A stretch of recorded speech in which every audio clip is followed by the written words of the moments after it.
of anything that's going on. I'm just very blessed to see all of you, to work with all of you, and just can't wait for all these amazing giveaways we have.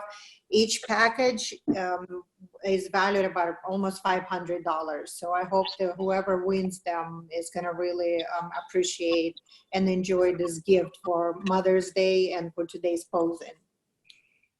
And I'm taking us all live now. So as we're saying hello to everyone, welcome to episode 8, So You Want to Compete TV. We are blessed to have a 2-hour episode today with our guests Sandy and Becky, who are going to take us with our pros through women's posing. So this should be fun. All of our participants, if you could say hello in the chat, and as I get us live on Facebook to the same thing, so you have to say hello over there, at least in Facebook, so I know that you're there, so that we can see all these great prizes that Victoria's lined up for us. So welcome, Corey. I'm going to turn it over to you as I try to get us live on Facebook too. Well, I would like to take a moment and just, again, thank Becky and Sandy for both being here. Sandy and Becky, could you just take a moment and just introduce yourselves so that, everyone knows who you are, your role within the NPC, why, the three of us as hosts, it's just such an honor to have you guys today. So Sandy, please introduce yourself. Okay, thank you. I'm Sandy Williamson. I'm chairperson for the NPC and the IFBB Pro League, and I'm thinking if I add all your ages or all your time together, I'm probably still got more time in the NPC than all of you. And times have changed, okay? But anyways, yes, it's a great, great time to be here. And, my family's from back east in Philly, so it's outside Philly. So it's always nice to be online with, some of our athletes and promoters from the East Coast. Thank you, Sandy. Becky? I'm Becky Clausen, and I'm also a member of the NPC and the IFBB, first as an athlete, and now I'm so lucky to be a judge. And Sandy's one of my mentors, I will say. I learned so much from her. She's judged me in the sport, and I'm excited to be here, not only just to hear this conversation and hear Sandy's input, but really to connect with all you guys, because I miss you all dearly, and I'm just can't wait till the day we get started back up with the actual shows. But until then, this is so cool. Awesome. Well, I know everybody is ready to go. So let's get our first competitor up, and we are going to start going with some posing.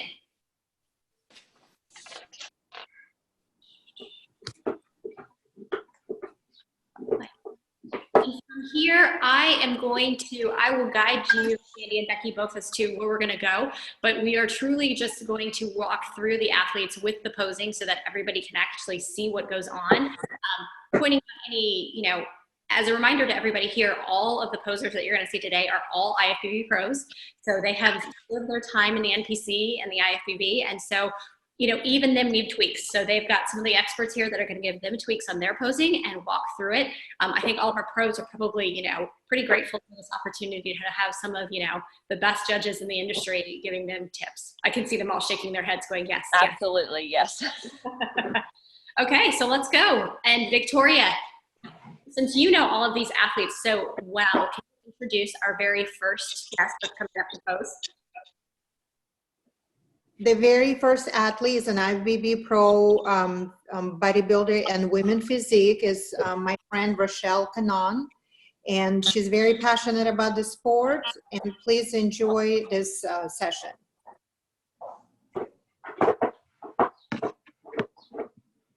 Okay, so I'm going to turn it over to you two, Becky and Sandy, to take her through her posing and point out a few things that you might do for anyone watching to be aware of. So do you want us just to go through the mandatory poses? That'd be great. Okay, so obviously, why don't we do the quarter turns first? Is that okay with you, Beth? Yeah. Okay, so I think it's Rochelle. Yes. Hello, good morning. Good afternoon. Anyway, first of all, thank you very much for getting in basically almost a suit, especially today's day, in between contests and stuff. So again, first thing would be, again, facing the floor, absolutely. And I think one thing, not so much with bodybuilding, but a lot of times with our figure competitors and stuff, and women, sometimes people have a tendency, and Becky, please, everybody else jump in here. But they have a tendency sometimes to feel like they have to lean from that waist toward down toward the judges, and lots of times it actually narrows your upper body. So the way Rochelle is standing right now looks really good.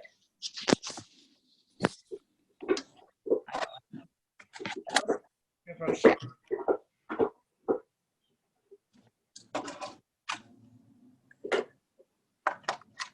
She's right in the middle.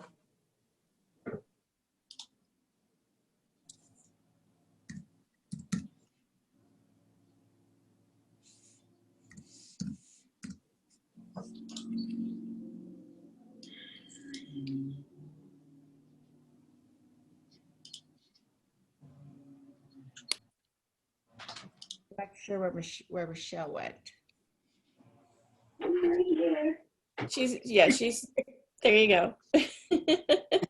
I have her pinned on the video, so you might need to swipe right on your screen. Okay. Michelle, you're gonna go through your entire posing routine there, right? Yeah. Okay, so then I do, okay, so face forward like we facing the judges. And now quarter turn to the right.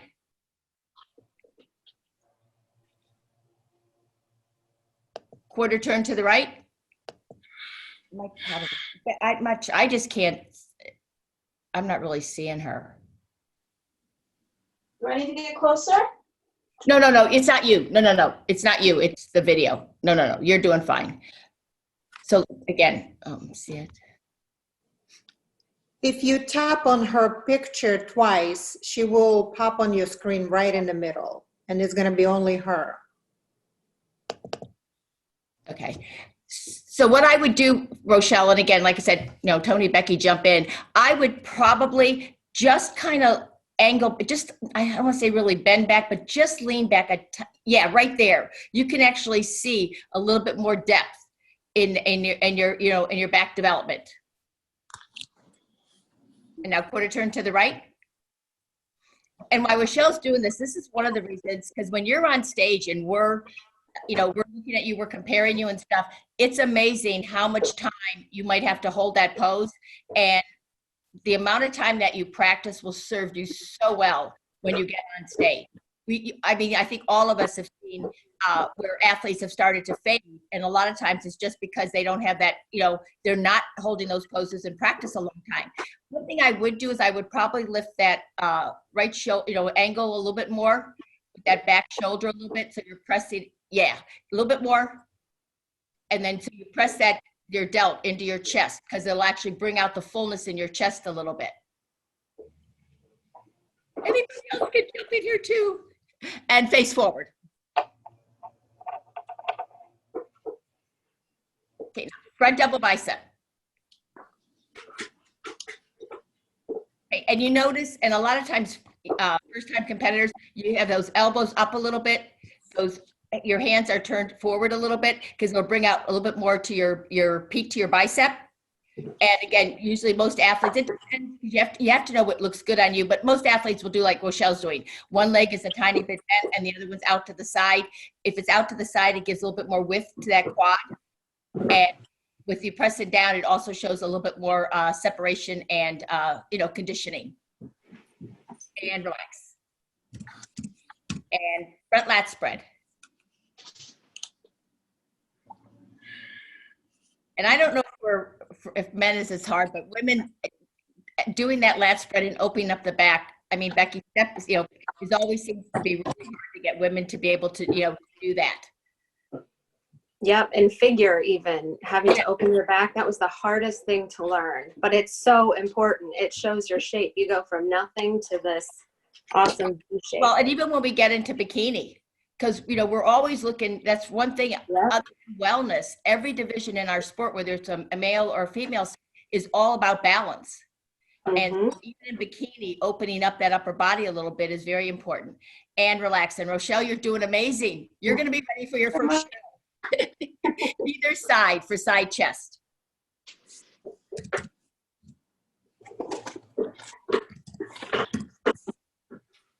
Yeah, I think I would angle, if you could angle that back shoulder again, just forward a little bit. I think, because like I said, you really want to press that delt into that upper chest. And I'll be honest with you all, I am telling you, the best video you can ever watch, and I do this all the time to poor Steve, seriously, NBC News Online, put in Steve Weinberger. He takes the mandatory poses and the quarter turns for classic physique. Same for women's bodybuilding. Same for your quarter turns in women's physique. Awesome tips. And relax. Face the rear. Back double bicep.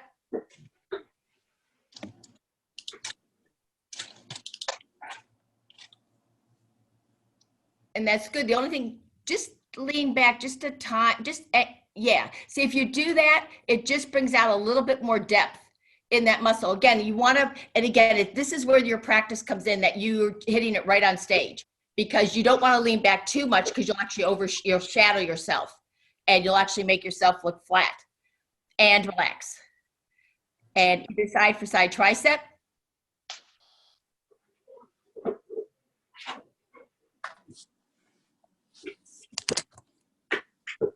And relax, face forward, abdominals.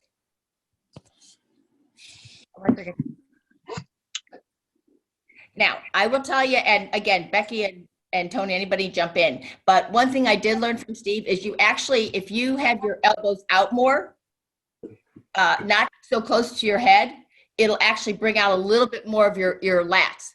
But that takes practice to do that, because you want to. Yes, it does. It'll give you a little bit more of that angle up top. And These look nice and small too.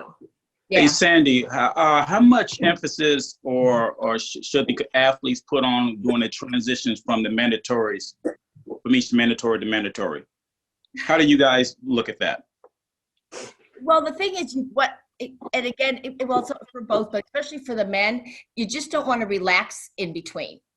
Because a lot of guys, and women too, because we have a lot of masters women that have had had children and stuff, and so trying to hold that abdominal area in tight, if they relax in between, it's it's kind of learning to breathe, keeping your abs sucked in and stuff. So, but I don't think I think it's just more the relaxing. I mean, what do you think, Beck? I totally agree. I feel like if they're not conditioned enough to keep their midsection in, keep their chest up, their back sort of arched. The posture is so important. And you can see that sometimes people will step out of a pose and turn, and then all of a sudden you see like distension in the lower abs or something that makes you think, ooh, we don't ever want to see something we could possibly deduct for. So I feel like that posture is super important. And well, and also for women too, because, unfortunately, most of our women deal with that monthly present. mm-hmm. You know what I mean? And so, it doesn't decide like, oh, it doesn't come because you're competing this Saturday. And so trying to hold that lower abdominal in is a little bit more important and harder. Yes.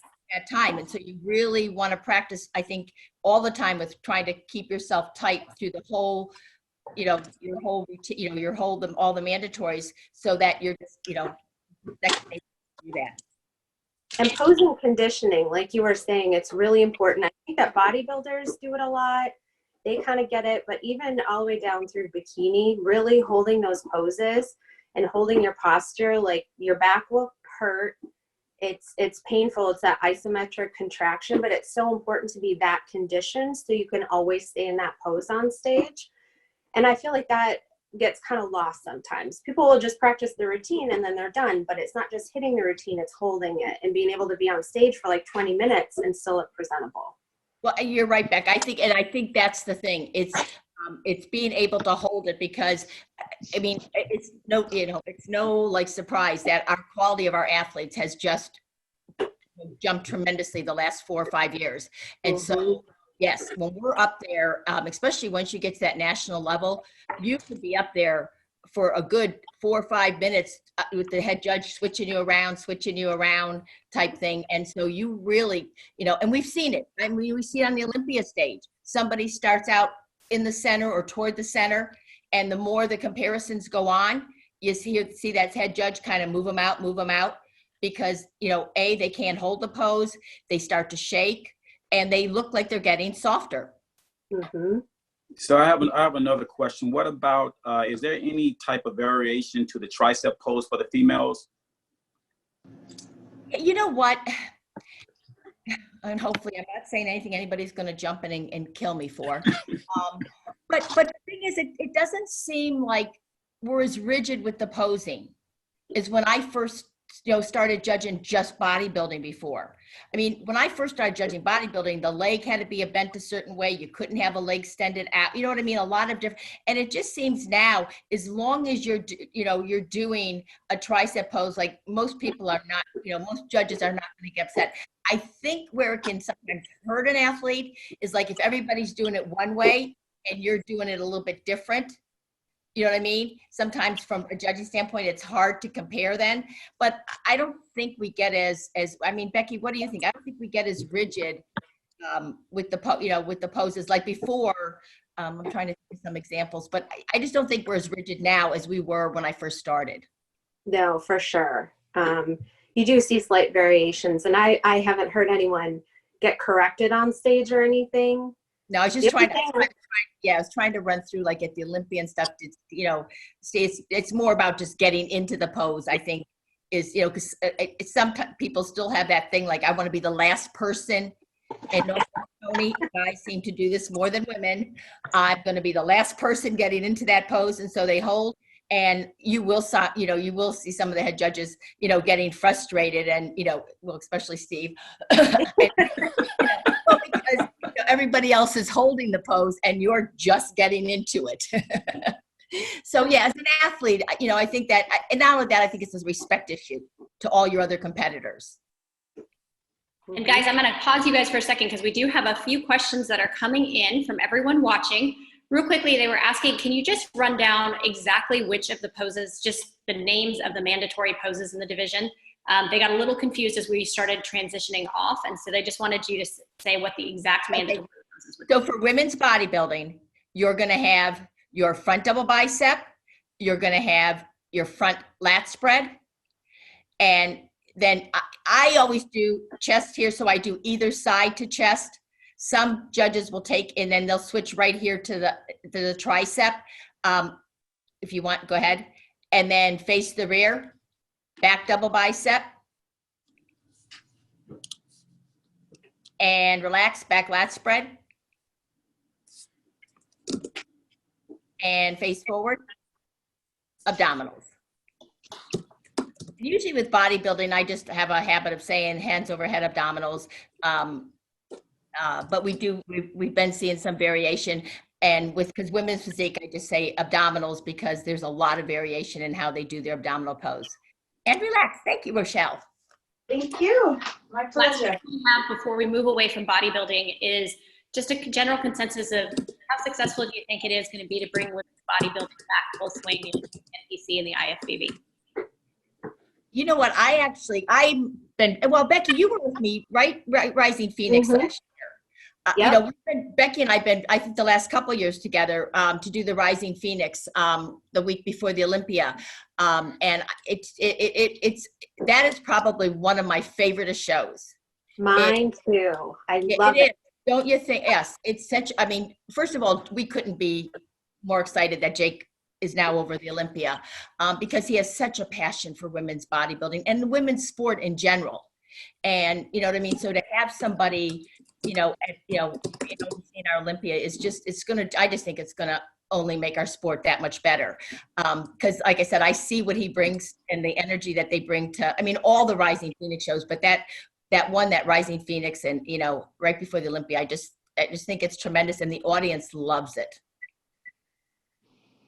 There's tons of support for it. And especially at that show, you can see the people who love that division love it. There are no truer fans than that. And I really love that show, that Rising Phoenix show too, because it's an all women's event and kind of gives everybody else exposure to where we started.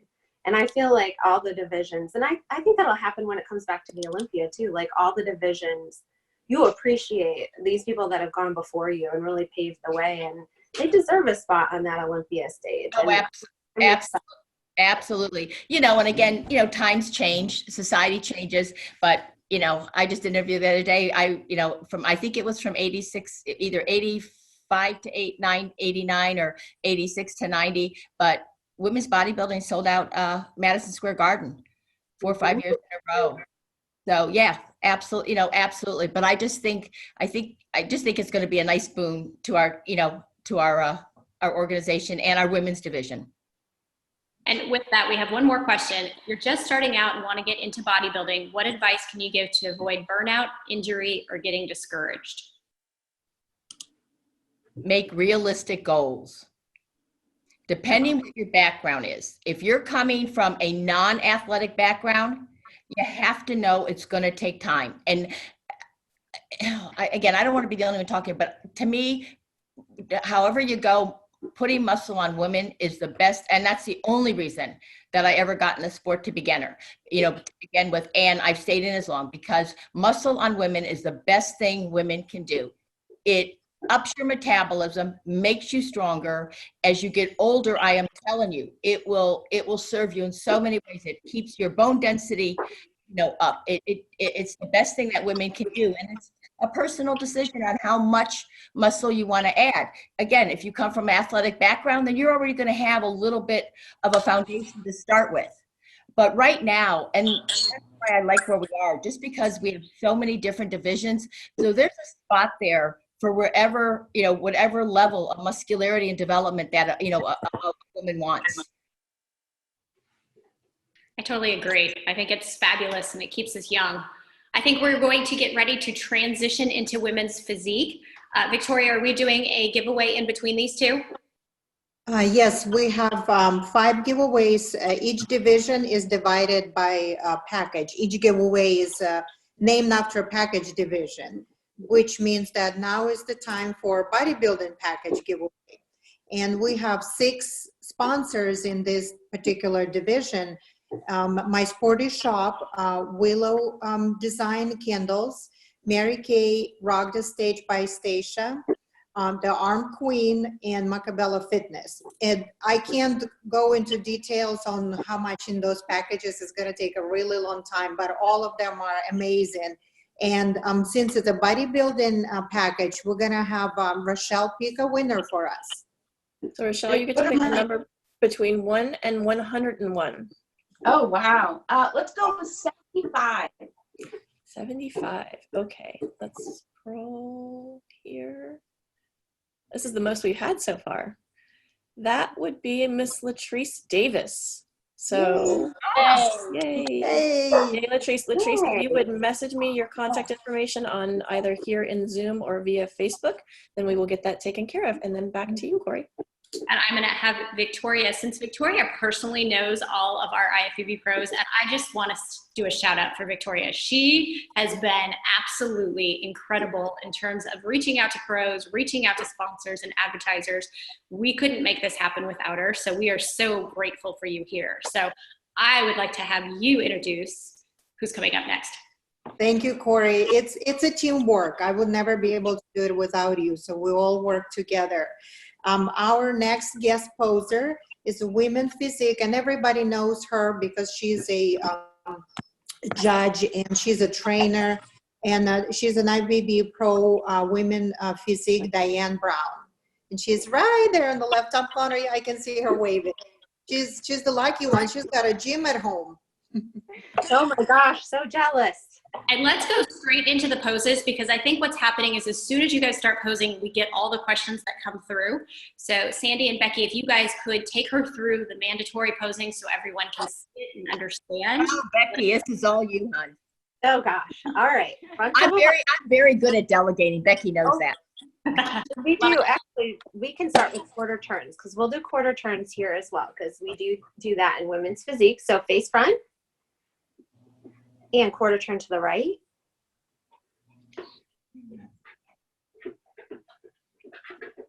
Quarter turn to the right.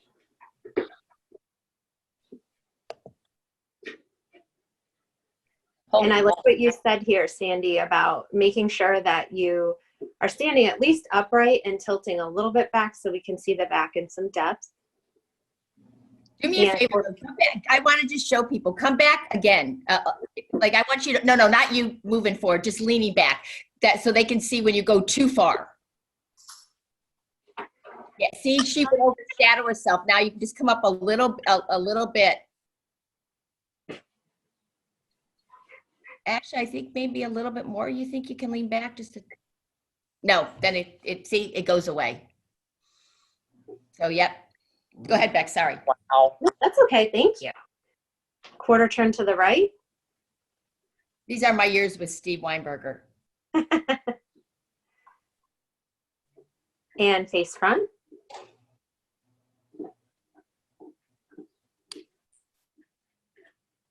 And front double bicep.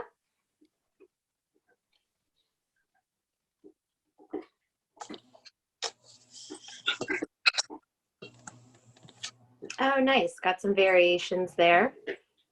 Beck, can I jump in here though? Please do. Go back to the first front double bicep you did. If you have a really nice waist, you have a really, you have nice symmetry. I always think for women, even though I know it's women's physique, I always think this gives the judges a really, the front, because everybody thinks that there has to be twisting. I have a lot of girls that'll say to me, well, I thought I had to twist. And it's like, no, if you have a really nice waistline, I do that front pose because that just highlights that. Back to you, Beck, sorry. No, that's good. Please jump in and relax. Side chest.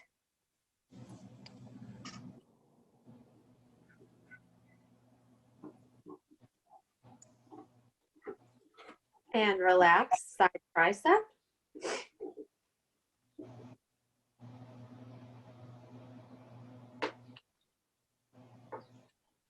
I like the transition poses that you're doing here. It's almost like you're doing a pose and then actually hitting the mandatory. I don't know what you think, Sandy, but I think no, absolutely. The routine looks very, very smooth. Yeah, really, really nice. And it shows some different aspects of your physique and makes you kind of stand out a little bit. Very pretty, very feminine. And turn to the back, please. Back double bicep.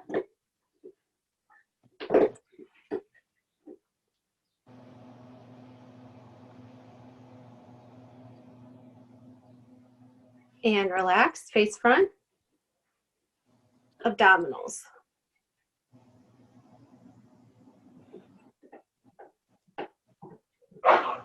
And I would say before she goes away, we are getting a question that says, on the side poses, what exactly are the judges looking for on the side pose? You mean the quarter turns or going through the quarter turns, I believe is the question. What is being looked for those side poses? Well, obviously we're looking to see, that upper body compared to the lower body, but from the side you're looking, that's why I always say, if you bring that back, that back shoulder back a little bit, up a little bit, like angle a little bit more.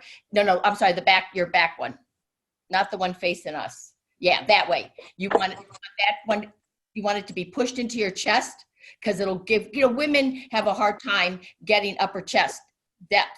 And so it gives, if you push that delt into it a little bit, it'll give it a little bit more fullness in that upper chest area a little bit. And we want, from judging standpoint, we also want to see the shape of your front of your quad compared to the depth of your hamstring in the back, the roundness of the glutes. We're really looking at a lot. Almost every body part, no matter which pose you're in. But the more you can angle to show a nice taper and that fullness in that upper chest and stuff will serve you well. I've got a couple questions that are coming through a little garbled. So if you see your own questions in the chat and they look garbled, make sure you guys retype them because I would love to be able to ask all of them, but some of them just aren't coming through the right way. And again, they're asking the same thing, is what exactly is mandatory for the poses with women's physique? And I guess too, we had a question that said, where do competitors go wrong with women's physique posing? What are some of the little missteps that you see competitors take that you want to just run up on stage and say, if only you did this little twist or this little change, it would make such a big difference? Pinching your back. Yes, that's true. Not pulling your back out. Yeah, rounding the back is always a bad. But I also think too, sometimes women, we try to get too creative and angled with some of our women's physique poses. That's why for Diane, when I said about doing that front double bicep forward, you can still keep the hands open and stuff, so it doesn't look as much as a bodybuilding pose, but it's just for women that have a really nice taper and, you know, a nice V taper. That's just it's still a very nice pose. I like what you said, Sandy, about just always trying to show like that X shape, like that really pretty taper in whatever pose you're doing. That should be the goal. And if it is the most simple pose, the front pose, then do that. But I think sometimes we think because it's women's physique, we have to get more creative with angling and, you know what I mean? So it doesn't look like a bodybuilding pose. But like I said, you can still keep your hands open and stuff and still give it a little bit more of a feminine, not more, you know, a bodybuilding look, and still do more of a angle, like I said, angle more like a bodybuilder would, just because it's going to, especially if you have a nice extra, it's going to give you, it's going to highlight that a lot more. But I actually agree with Sandy 100%. I think one of the things as a trainer now and no longer a competitor, one of the things that I hear often in women's physique is that they feel like, especially with the front double bicep, they have to do it to the side. And like Sandy said, if you have a small waist, there's no need for you to be doing it to the side. So not because everybody's doing it, that means that you have to do it. The poses, there are a couple of poses where you can, you know, make sure that it fits your physique. So yeah. And you know what, you're right, because there's plenty of times when in my, you know, like in my mind, or I'd say to, you know, judges afterwards, oh my God, I know, you know, whatever competitor it was, like, you know, number 40, I wish she would have just did a little bit more straight on. It looks like she had such a beautiful taper and stuff. I'd be highlighting that. Well, and Diane, you are a perfect person to ask this question, especially since you mentioned as training and helping competitors. This is the question that we always find with our new competitors. How do you teach a new competitor to do the lat spread? Because that is one of the most trickiest things. And we're going to go into this with figure. And so this is the perfect time to ask it, is how do you teach a new competitor how to make a lat spread work? Well, okay. So one of the things, I think Becky was saying this, is that, you know, for as far as posing, I always believe that, you know, there's an exercise that actually highlights the different poses that we're doing.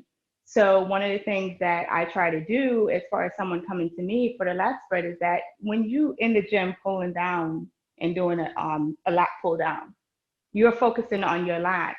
So I will have them start here and just turn their arms out to keep their lats out. So that's one of the things, one of the tricks that I use, because you have to be able to, you know, focus on that particular muscle. You're focusing on it when you're doing your weight training. It's no different. It's the same thing. When you're focusing on pulling down that lat pull down, it's the same thing, keeping your lats out. I think that's the most tricky one. We have another question. Is it easier to shrug and sit down on the lats, or do you have any tips for different ways to get into the pose to feel your lats spread? So other than that one, let's say that one isn't working. Is there another way you would tell them to open up their lats? Inhale, deep breath, inhale, chest out. And that brings up your lats. You know what else? Yeah, you know what else too? Another trainer, and Becky, I think we did this when we were at the seminar back in January, which seems like 5 years ago now. But a trainer I saw her do with girls is she actually has somebody, if you lean forward and like hug your waist, and if you stand up and just drop your arms, hug your waist. Yep, now lean forward. Yep, hug your waist. Now, if you stand up and just let your arms drop, just stand up and let your arms drop, it kind of, see, your lats are already out a little bit. She does it more with the way we were doing with like figure and bikini and stuff. And I just saw a lot of girls were kind of like light bulb go off in their head. That's like, okay, I got this now. But it's that muscle. Yeah, I think people like they're not, especially when you're starting out, I don't think they realize how much that mind to muscle, you know, is important. And so like, they're not really, like you said, Diane, not concentrating on, I'm working lats on this exercise. That's what I should be feeling. Right, exactly. We do have another question asking, can you go over the key points for the back double bicep?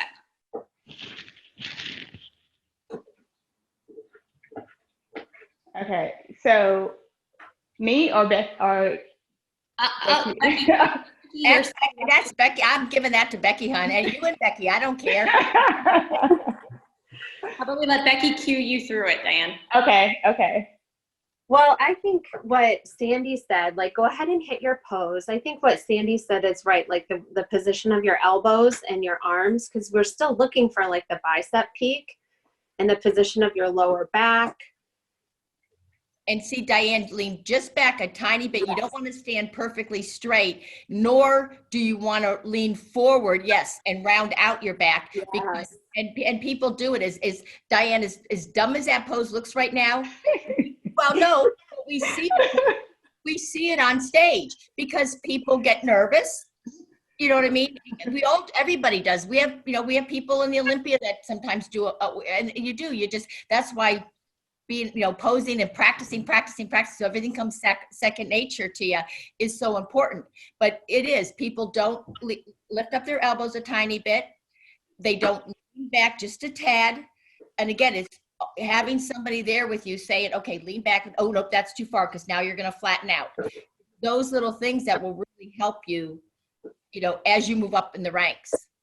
So one of the things that I wanted to add is that when you're doing your back pose, most important, if you're just starting out and you're doing it and you feel like your lower back is not aching you, more than likely you're probably not doing it right. Absolutely. Because there's an arch. There's an arch in your lower back. So you're pushing your bum back to lift your butt up, to take the crease out that you see I have right here. To push your butt back. Here, you're arching, and here you're coming back.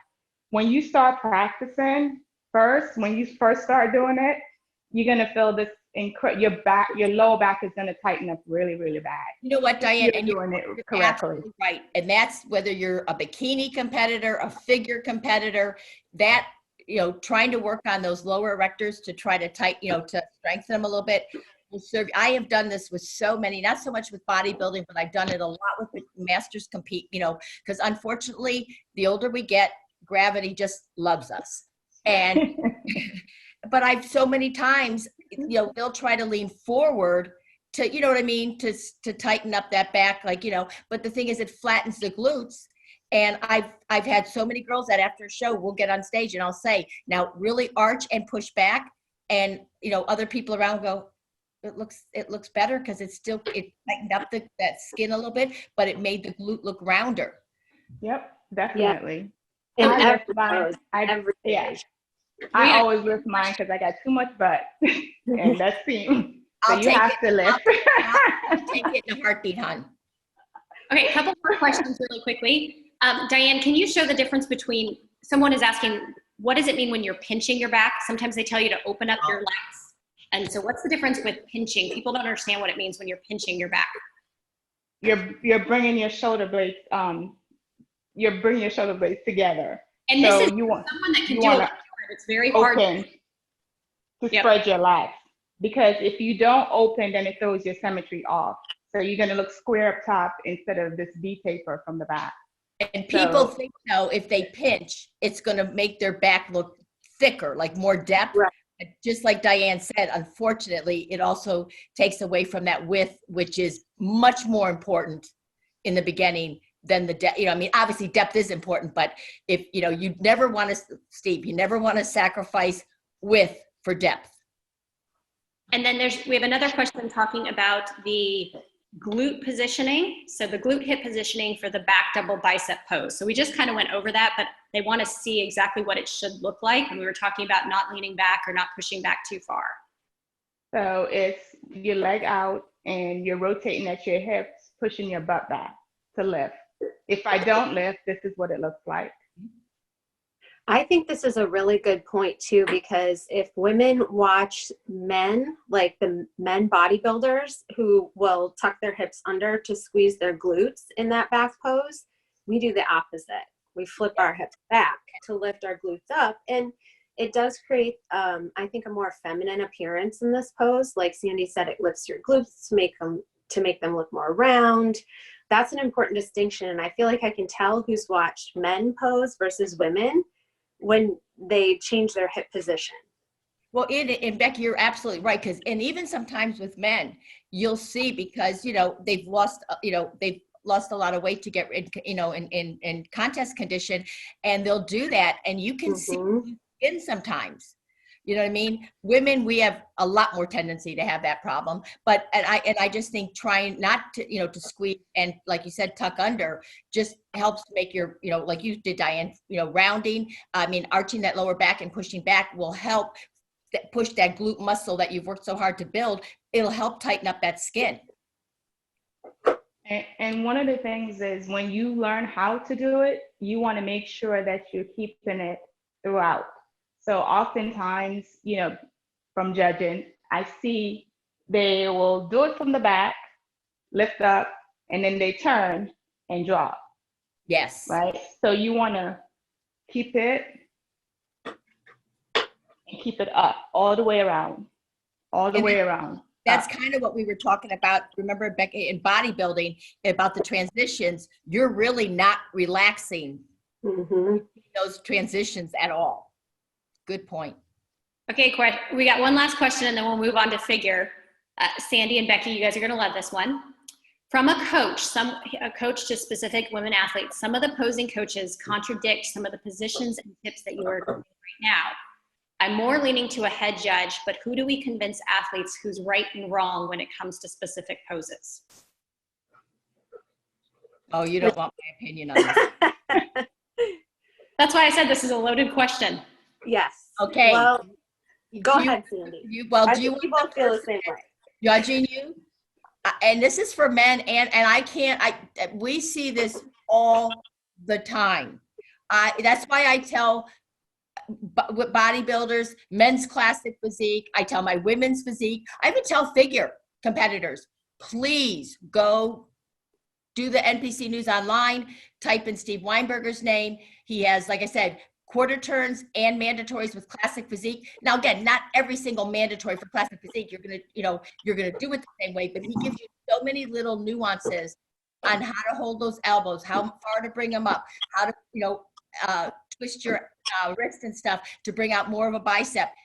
If I was getting on stage to compete, those are the tips I would take. Now, obviously, you want them according, what's best for your body, but there's so many times, I'm sorry, some of our in there, and I know they're good coaches and stuff, but they're not judging. They're not sitting at that table seeing what we see and also what we're actually looking for. I think that, and we've discussed this, Sandy, like sometimes I'll get, when doing feedback, some athletes will say, well, my coach likes it this way. And the obvious, response is, well, are you out there to impress your coach, or are you trying to place well and impress the judges? You need to pose the way the judges want to see you, so you're presenting yourself in the best light, and kind of keep that straight in your mind that it's what looks best on you from the judge's perspective, not your coach. And hopefully your coach understands that and is willing to incorporate all that feedback into your routine too. And I've also, Beck, when you were talking about that, I've also, when I get the same question, I always tell athletes, have your coach give me a call. I have no problem. Well, let's lead into our next giveaway. And we got a question for all the women who have competed. No matter how prepared you are, if you get nervous on stage, what helps you stay calm? I've been on stages before, but not as a competitor, and I feel like I always have little nerves and jitters. Well, our Rock the Stage, that is actually one of the giveaways, is an actual meditation to get you ready for this. So let's go away with the giveaway. I don't know if it's in this one, but it's in there. And that one is actually designed by our host, Stacia Kelly. So she will be providing that link for all of you. Victoria, what are we giving away? Thank you, Corey. Women's Physique giveaway package. Stacey's backstage meditation plan is included in every package giveaway, so everybody gets it. So after this, everyone is going to be relaxed, calm, and happy backstage. So this particular package includes a set from My Sporty Shop, again, Leco Skincare, Suits by Me, giving away posing suit, and a discount as well on a stage suit. There is a gift from Fit and Furious, which includes the jog cover, and also Macabella Fitness is giving away a set for the skincare to prepare your skin for the tanning for the stage. And if Miss Diane could just pick a number for us, please. I have a number. My age, 21. Legal to do everything. Well, you guys, I'll tell you guys, we maxed out the Zoom attendees. We are not live on Facebook today because the link to do it on Facebook Live has disappeared on me. So we are going there. So you said 21, and this one goes to, let me, trying to count quickly here. Where are we? Emily Adams. So Emily Adams, if you message me your contact information, I will make sure that we get that over to the package delivery system that is Victoria. Can I ask a question here with the ones that, because I said you've given us, somebody's given us away. Are they doing a matching bling mask to go with it, or do you have to buy that separate? What is that? I'm sorry, I couldn't hear you. I said, are they making a bling mask to go with it? Some of the designers do make that. I know. I know, that's why I had to throw that in, because I told them they're going to make one for me with a big smile on my mask. I love that. I have one matching my posing suit from Becky. She made one for me. I know, that's why I said, so now you get a suit and a mask to go with it. And a mask.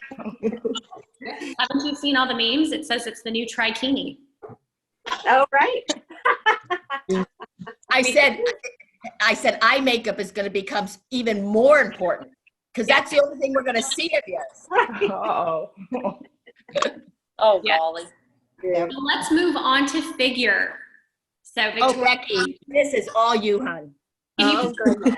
This is my favorite division, I have to say. Absolutely. Only slight favorite, because I love them all, but.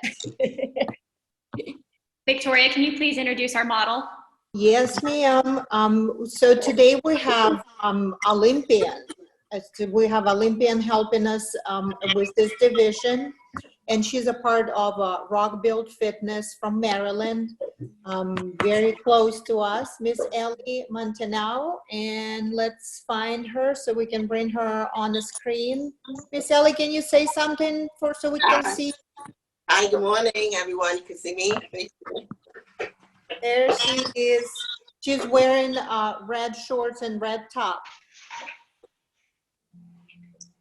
She's all yours, ladies. All right, so we'll have you hit your front pose and we'll do some quarter turns. And quarter turn to the right.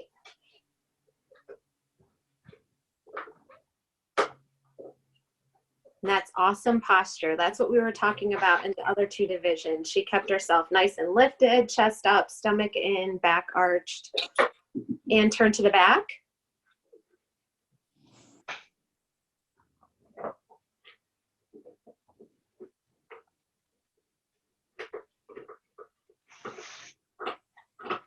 Very nice.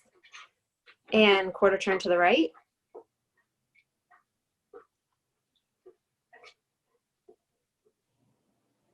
And I think something to point out here, a lot of girls always ask me where to put my arms. Like, I don't want to like hide my glutes, but where should my arm go?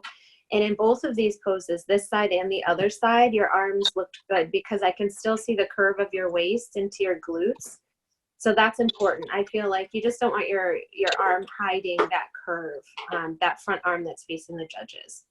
And face front. Yeah, you're right, Becky. And some girls will put it, I've heard other, trainers and stuff say that they'll have the girl put it even with their thigh, thigh and stuff. It just depends on what you feel comfortable with. But yes, that's definitely a great pose. Well, you've got a beautiful taper. Yes, beautiful shape.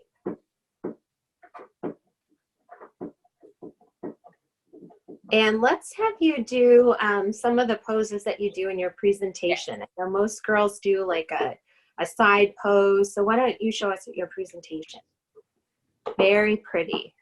This is one of my favorite poses. I love that so much. And it was my favorite pose to hit in figure, because really this is where you show that hourglass shape, that X frame. You show those broad shoulders by twisting to the front.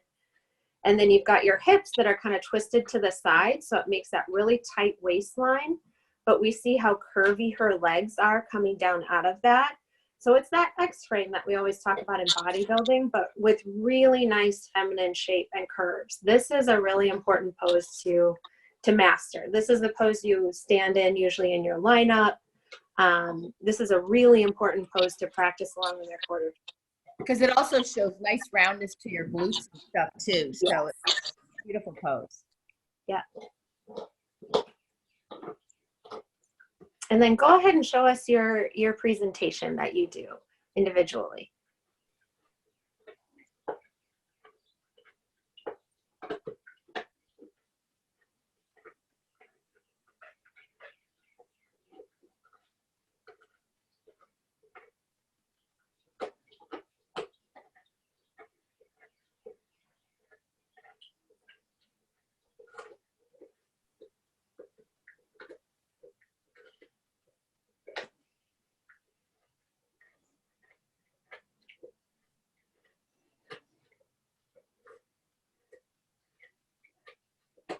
Very nice. So figure, I feel like in the last 5 years or so, it's gotten to where you guys really have a presentation. And there are several different poses that you hit. I feel like when I did it, it was pretty much just your front shot, side, back, side, and you were done. But there's been some creativity that's been incorporated into the presentations now, which I like. I think it's very pretty. I think that the top pros hit some really nice poses that are still feminine. They're not bodybuilder-ish, but they're still feminine. I think one thing I'll just say here is if you're a newbie kind of starting out, if you don't have 20 poses to hit, don't worry about it. Hit your front pose, which you're required to in the NPC, and then do, a side pose, back, side, and just be done with it. Don't feel like you have to do 20 million poses, especially if you're not good at them or they're not flattering. Absolutely. And also too, depending on, again, who knows what this year is going to bring, but most of the time when you get to the bigger shows and the nationals, you're going to have time for Yes. making, as an NPC, obviously our IFBB pros get a lot more. And it's nice, like you said, Becky, because they get to show a little bit of their own personality and highlight what is your better, what are your strengths. But with NPC, sometimes you just don't get that time frame.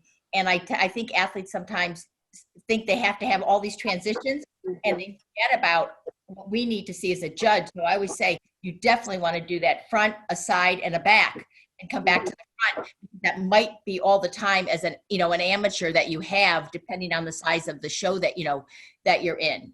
And you have to remember, the longer you're up there, the more time you as judges to find your faults. Mm-hmm.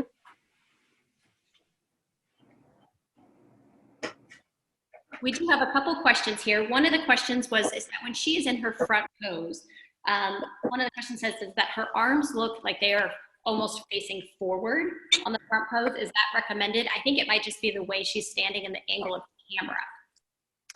Yeah, because it looks like her hands are correct to me. But I think it's just the way the camera is because if her hands were really forward, it would actually narrow her upper body, which it's not. Mm-hmm. Yeah, I think it's more from a camera angle than her actual pose. And I think this is a common one for a lot of figure athletes. How do they determine where those hands go? Because you see a lot of figure competitors up on stage and you're like, if I could just go put her hands slightly down, what a difference it would make. Oh, yes. Do me a favor, lift your arms even a little bit farther away from your body.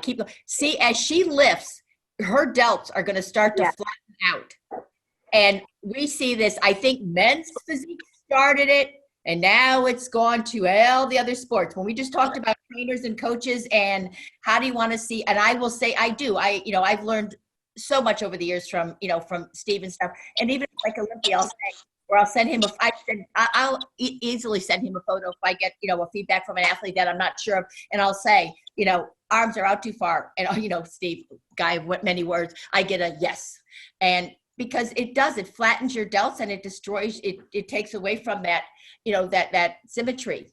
Mm-hmm. Another question that we have is coming from a competitor that is taller. She's over 5'10". Would you recommend tilting forward slightly towards the judges?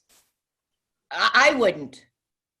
I mean, you want to tilt your shoulders just a tad, but again, it's finding that you don't want to over tilt because you'll narrow that upper body. But the minute, because our tall girls, if you start to lean forward a little bit, it does. It makes, where we're sitting, it actually makes you look narrower up top. Mm-hmm. And then following on the hands, I had a feeling we'd get a couple more questions. What is the difference between relaxing your hands? Obviously in figure, you're pretty much posing the entire upper body. When somebody is telling you to relax your hands versus stiff hands versus, pointers, guns, the difference. Well, you do your hands. I mean, and again, Steve shows us, and I was just with, I forget who the female was with me. When they go by you, your lower, from your elbows down, should be relaxed. It should not be tensed and tight. You know what I mean? Because really, your arm position, once you get your lats out, you're going to drop those arms. It's really your lats that guide where your arms, how far from away from your body your arms should be. So I have a funny comment about that, because back when I was competing, that was when Sandy used to say to us on the mic, like, don't pose, don't flex, don't pose like bodybuilders. And we'd have to like drop our poses or whatever. And that's when I learned, as long as my lower arm from the elbow down was relaxed, I didn't look like I was flexing. And I've always told people that, like, you can, hit your lats and your delts as hard as you want to, but if you keep your hands soft and graceful, you're going to look feminine and more graceful up there in general. And no one's going to tell you that you're flexing or you're doing anything bodybuilderish. Well, and also too, then if you're doing that too, your arms, most times you're not going to have your arms too far away from your body. You're up, also too. Yep. So questions about for the lower half, since we've been talking a lot about the upper half, where are you squeezing your quads? Should you be squeezing your quads in the front pose, in the sides, and specifically, are you squeezing your quads in the back poses? I will say, let's start with the back. I think it's more your knee position and your foot position. Like if you want your quads to show more from the back pose, I turn my toes out about an inch or two so that your sweep shows more. If you're really quad dominant, you might not want to do that. The main thing for me in the back pose and figure is don't squeeze your glutes.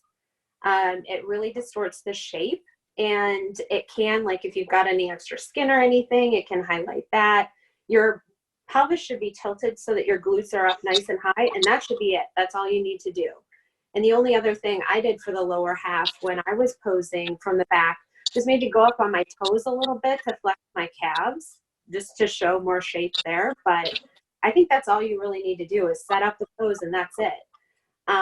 From the front, for me, rather than squeezing my quads really hard, again, it was pushing my knees out a little bit. If I think of pushing my knees out to the side, it would split my quads up all the way to my hip. Whereas if I just thought about squeezing them, I wasn't getting the same separation. That just for me was the trick to it, because we do want to see like that shape and that fullness, but sometimes to get that separation, that was the trick that did it for me. Sandy, do you have anything to add? Yeah, well, and again, like you said, it just depends on if you're quad dominant. We do have a lot of athletes that come from, like track and field, soccer, volleyball, that type of thing. And then you might not want, you want to downplay your quads a little bit, your upper body, catches up. But, we have more girls that, are coming not from an athletic background. And so their quads aren't, quite at that level yet. And so, like you said, just turning those toes out just a tad will help give you a little bit more fullness in your quads. And so the question is, how split should the quads be, or how striated should they be?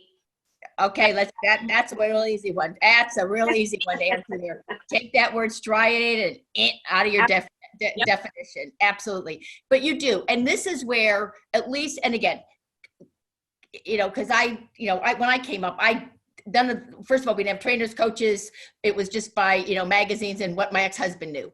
But, I talk to a lot of trainers, and they'll say that one of the things that practicing posing, and you see bodybuilders all the time, whatever muscle group that they're working, that they contract it, they hold it in between sets and stuff, because when you get to like the Olympian, you say, oh, so and so has nice full muscle bellies and they're round. It's nice separation, and there's such a big difference between separation and striation. And so that's really, in figure, you want a little bit of nice separation in your quads. You want to see a little bit. You also have to remember, though, that what you see in the photos is usually a little bit tighter and deeper than what we see on stage. And we've got 2 more questions for figure. In terms of the midsection for figure, are we looking for 6-pack abs, or are we looking for just a flat toned midsection? And if you just have a flat toned midsection and not the 6-pack, does that play against you in figure? I think a 6-pack is what you would want in figure. It's not thickly muscled, like real thick abs. The idea is still to have a nice tight waist. I just think just due to conditioning, that's where you get the 6-pack in figure. When I competed, I would have to carb up quite a bit to get my abs to pop, because otherwise it was just flat. So it kind of goes along with showing the nice fullness of the muscles. But certainly not a real thick waist, and it doesn't have to be, blocks like you would see. No, yeah, you don't have to. Absolutely, Beck. I couldn't agree with you more. Yep. And then last question here is, if we could have the side pose again, L, talking about specifically foot position, shoulder position, and side pose. And I'm assuming, if the person wants to clarify, I think it's the side mandatory pose and not the relaxed pose that we would do in the quarter turns. But specifically talking about the placement of the feet and how important is that here? Well, I think they should be together. I think sometimes you'll see one foot in front of the, like slightly ahead, but I don't think it should be so noticeable. Your feet should generally be together here. I'm not sure what else you would do in this pose. Do you know, Sandy? No, I'm saying the same thing. I know sometimes athletes will say they push, their front leg against their side, the back leg and stuff. Again, if they're a little bit smaller in their legs, to give it a little bit more fullness and stuff. But I think more for figure, unless you're over conditioned, you wouldn't want to, you wouldn't want to do that. We're not looking for that kind of conditioning in figure. So no, I kind of think just the way she's posing is just a really good side pose. For me, it's more about, from a judging standpoint, it's more about seeing the shape to that front of the quad. Again, the development of her hamstring, that shape of the glute. And then, like I said, angling that back shoulder so that you kind of push it into your chest a little bit to give you a little bit more of an angle, especially if you don't have a really nice V taper. And I like what you said, Sandy, about sometimes you squeeze your legs together to get your hamstring to pop. That is something that I did because I'm a smaller figure girl. Yeah. And I go back to what you said about watching Steve's videos, because a lot of what I did in figure was taken from watching bodybuilders. Like, to learn how to get my lat out and in a relaxed pose, if my hand was on my hip, I kind of dug my thumb into my side, like to actually hit it in the right way. And there are little subtle things like that. I really encourage figure girls to watch those videos, because it might teach you some little things you can do in a feminine figure way to make your physique pop if there's, you're lacking. Absolutely. And I don't think, I'm learning Zoom and Instagram, okay, these last 6 weeks.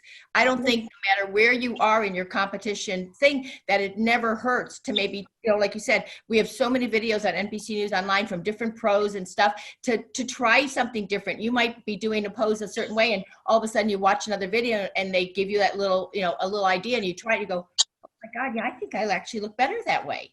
So I don't think this is what a lot of our athletes should be doing in this time, is, practicing, trying different types of presentation, trying to look the angle, to change poses up a little bit, just to see if there's something maybe they've been doing for the last couple of years. Actually, there's a little bit better way that could make their physique look a little bit better.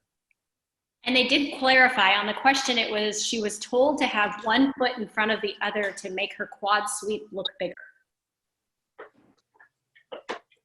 I don't know that the quads, I mean, I could be wrong here. I don't know that I'd have to see the person do it, because I don't know that that would make the quad sweep look bigger.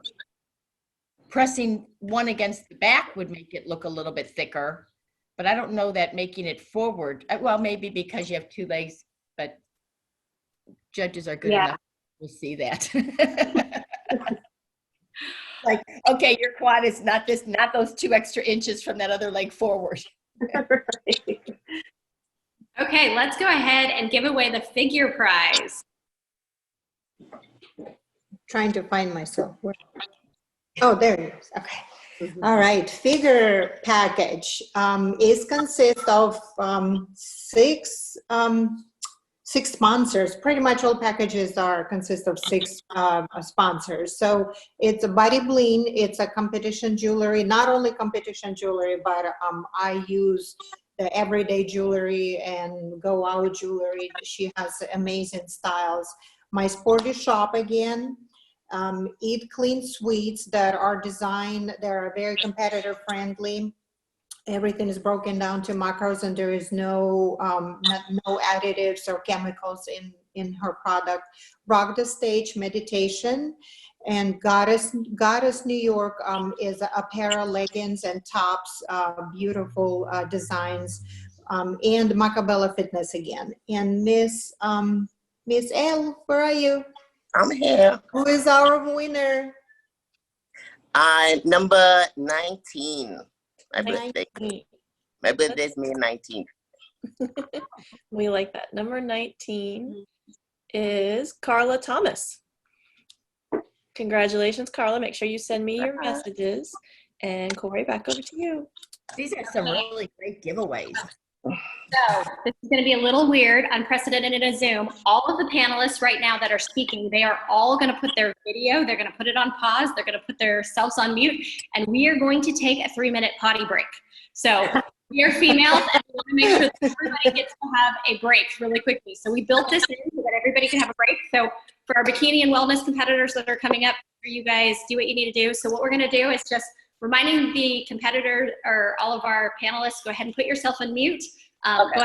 We'll come back in just 3 minutes. We'll get going on wellness and bikini, but we're going to give everybody a quick little break real quick. Thank you. I will sit here. I will make sure I stay so that you guys can still see people. We are having challenges with Facebook Live for some reason today. It does not want to connect, so it's being a little bit more challenging. And the other reason for the break is to allow you guys how to drop off if you are done watching figure, and women's physique and bodybuilding, and we're going to go into wellness and bikini. And how do you know if you're entered in the giveaways? You are entered for the giveaways once you're in the Zoom meeting. So I have your names all here, and it's randomized, and everybody's got a number assigned just like you do at on a show day. So congratulations. All those packages, it's amazing that work Victoria's done in putting everything together. Your packages that you're eligible to win today range anywhere from $250 to $500. So thank you to all our sponsors for doing that. This is amazing. Oh, thank you, Desi. Yes, if you drop off, you're no longer eligible for the giveaways because you will not be in my list over here. So stick around if you want to try to win anything fun.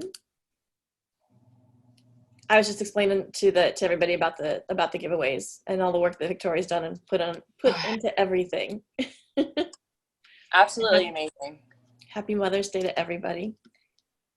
Happy Mother's Day to the dog and cat moms too, because I know some of you only have fur babies and not real babies. Yeah, no, not anytime soon. At all.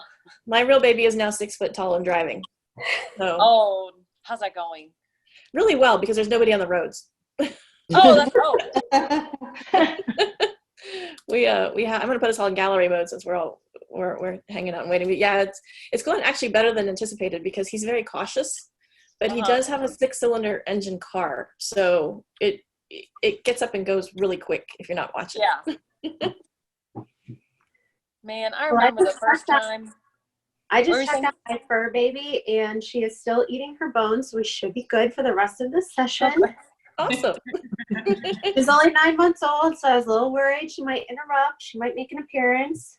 Well, my husband took my fur baby out. He took her, I guess he took her to go visit the grandparents because she disappeared, and so did the car. So It's Saturday, so we don't have anybody on property, so my dogs won't be barking, and I did it in another place where my cat can't walk across the screen. Oh. Everybody asking for the fur babies to make an appearance. So I think you've got a lot of animal lovers on this panelist. So, but I think we've got everybody back. So let's get ready to rock and roll. Victoria, this one I know is well anticipated. We're waiting. And poor Skylar, you know, you're going to wait till the very, very end for bikini. So. Oh, it's fine. I got my fireplace right behind me. I got a blanket. I'm good. I'm chilling. Skylar, you're not in California because it's like 100 here. I wish I was in California. It's too cold here. I don't like it here. It's too cold for my liking. 35 degrees this morning when I went outside. 35. Yeah. Wow. It's terrible. My favorite division, even though I for now compete in figure, but my dream is to be a wellness girl. Always has been the most amazing shape that I've ever seen. If it's executed properly, the balance, just the beauty, the strength is just dreamy. It's the best shape ever.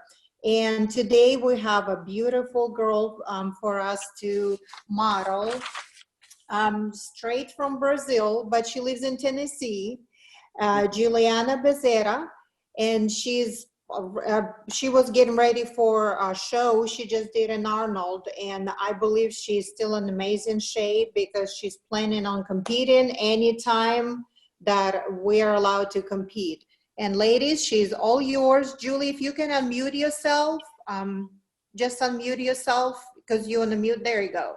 So, and say hello to everybody. Hello. It's one pleasure being here today. I'm very happy and thankful. It's very good to meet Matthew, Becky, and Sandy. Thank you. Oh my God, thank you for doing that. Happy Mother's Day for everybody. Julie, we might want your camera a little bit lower. I don't know how well, if you can just lower it down a little bit so we can see your feet. Perfect. She's all yours, ladies. I'm going to turn this over to Sandy because Sandy is all things wellness. Oh my God. I'm learning from you still. I know I should have turned my iPad on so I could see the poses. Okay, so do your front, you were just at the Arnold's, do your front pose.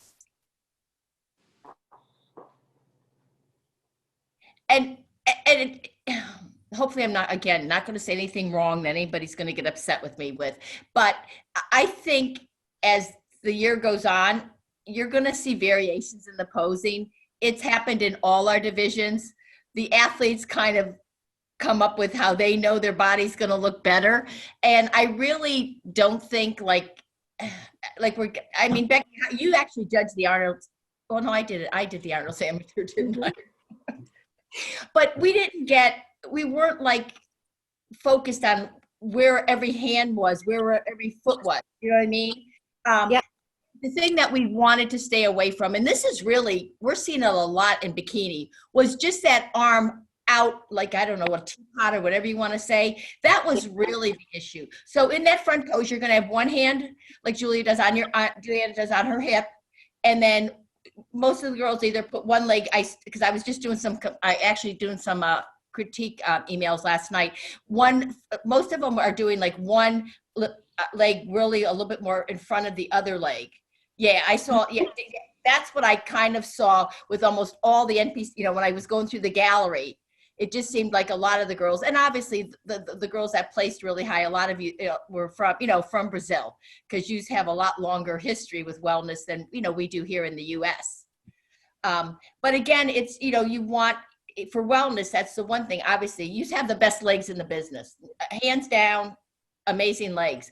And you want, so you're obviously, if you're going to go from, because this is the biggest question I get, if you're going to go from bikini or figure to wellness, you are going to have more muscular development in that lower body. So with this pose, this is the one division we're not really looking at, that upper and lower body balance.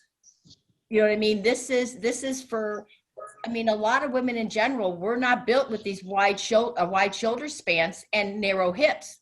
Our pelvic span is wider than our shoulders.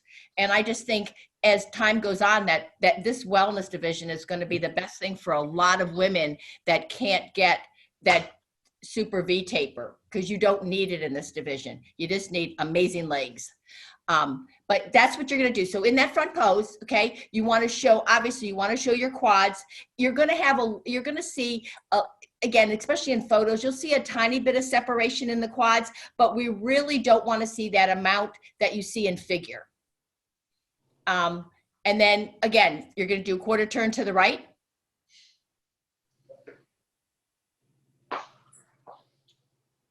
And this is where you'll see a lot of the transitions from bikini and stuff, you know, filtering in and stuff. And just like it has here, it's that back leg is bent. The front one is, it's got, you know, it's not perfectly straight, but it's a little bit more straight. Okay. Because again, from a judging standpoint, we still want to see some upper body development. So we're still looking at what and this is sometimes hard it's something that we're going to have to get used to as judges. We're so conditioned to look for that balance that, you know, it's nice that this is not something that's going to be the focal of the side pose here. You're going to look at, again, the roundness to her glutes, the same thing, that depth in the quads, the development in that quad, the development in the hamstring. And obviously you want to make sure that she does have, though, some development up, you know, in her upper body, just not enough to that she's going to balance out that lower body development. And relax, face the rear.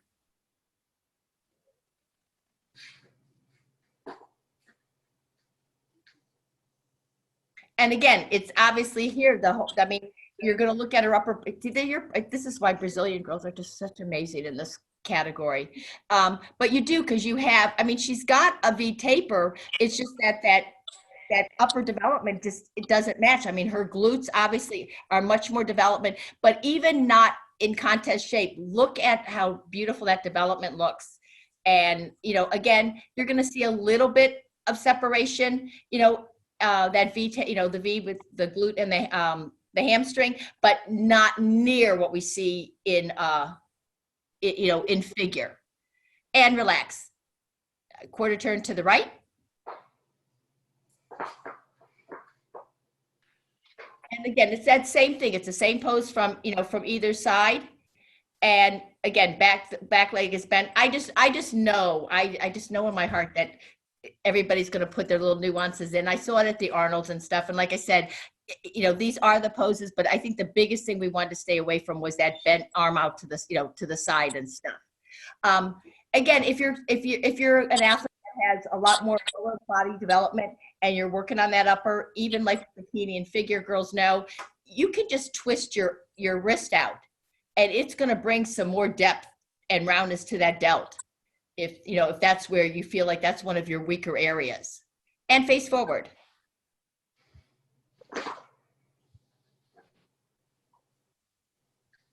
And I know everybody can't get on a plane to fly to Brazil right now. And I'm really upset because I have a canceled flight to Brazil. But I'm telling you, if you ever get the chance, go watch a wellness show in Brazil. The women down there those athletes are truly amazing athletes. The question we're getting here is, one, some of the competitors watching would like to know, where did you come from, Julie? Did you come from bikini? Did you come from figure? Or did you just start in wellness? I was waiting wellness division comes because I have big legs and my glutes is bigger. And I always think, I think maybe bikini, I needed to lose it too much, but figure I needed to gain more muscle for upper body. So I was just waiting for wellness because of the body. Yep. Well, and you also have to remember, whoever's listening, is that they're just, because we all have our differences no matter what ethnicity we are. And I think when you go to Brazil, at least what I've seen down there is it's just more girls are just wellness down there to start with. They're not coming from bikini. More bikini girls down there are trying to get to wellness because this is, it's just, I mean, it is what the athletes like. It's what the audience likes. It's just very valued in, you know, in the Brazilian culture. And the new competitors are asking, how do they decide if wellness is for them? If they've been competing in figure, if they've been competing in bikini, how do they know to make that jump? And can they cross over between bikini and wellness at the local amateur shows? Oh, absolutely. We encourage the cross, and we do that with, you know, bikini and figure when girls were first coming in. And that's one of the things that's nice with the amateur, you know, with the amateur shows is it gives you that chance as an athlete to get ready. I always tell athletes, you want to get your body in its best shape and condition for yourself. Then take it to a show if you're doing, you know, bikini, wellness figure, and then get some feedback from the judges. And everybody can do this. Pull up the winners or go to the bigger shows like the Arnold's Amateur, pull up the winners from there, pull up your photo, and then pull up a bikini photo or a figure photo and kind of put your photo in the middle and kind of see where your structure and also where you're going to feel comfortable with the amount of muscularity. That, you know what I mean? That's and if that's where you want to go, you just have to set your mind that it's going to take you time. It's not going to happen overnight. Yes, Sandy, I didn't know. I'm sorry. I didn't know that I needed to see my feedback. But Arnold class was an amazing experience to me, and I was very happy for being there. You know, so I didn't know that I needed. As an athlete, I didn't understand. I'm from Brazil, so I don't understand 100% English, but I'm trying. And I didn't know that I needed to come back and see my feedback. But I'm working out very hard, and hopefully we can compete again soon. You know what, though? You can always, and seriously, even now, email me.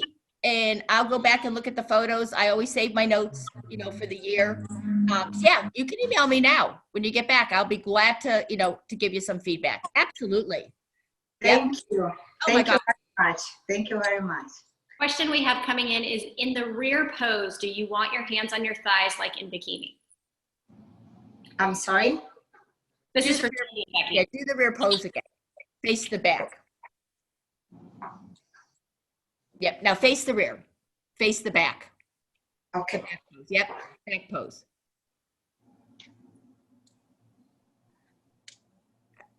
I mean, that's kind of how I think the pose is on our website and stuff. I think that's, I mean, Becky, can you, this is horrible. I can't remember now.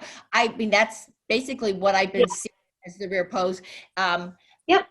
Yeah. And it's hands on the, you know, the front of the thigh. I think it looks a little different. She's got a little bit more muscle. So her hands aren't so in front of her body because they don't really need to be. She's got a much different shape in her lower body than a bikini girl would. I think one more good thing to call out here, I'm surprised no one's asked yet. You don't have to move your hair in this pose. So this pose Very is good. Yeah, that's a good idea. Yes. Thank you, Beck.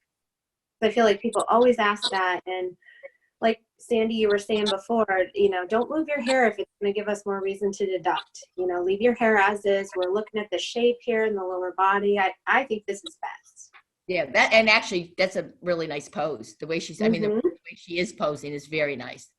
I do have a question about the hair length that I've seen some comments. How long should be hair to enhance that lower part and separate it a little bit? Because Julie's hair is covering her actual bikini, but I've seen somewhere where it's a little bit shorter.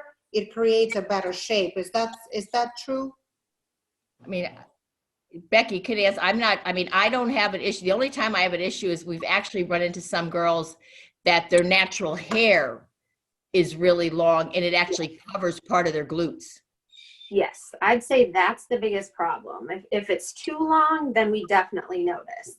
Yeah. But anywhere in between, no, if their shape is gorgeous, we're not looking at their hair, so. And a couple more questions coming in specifically for Sandy and Becky. about the side pose or in the quarter turns. Does the back leg have to stay bent?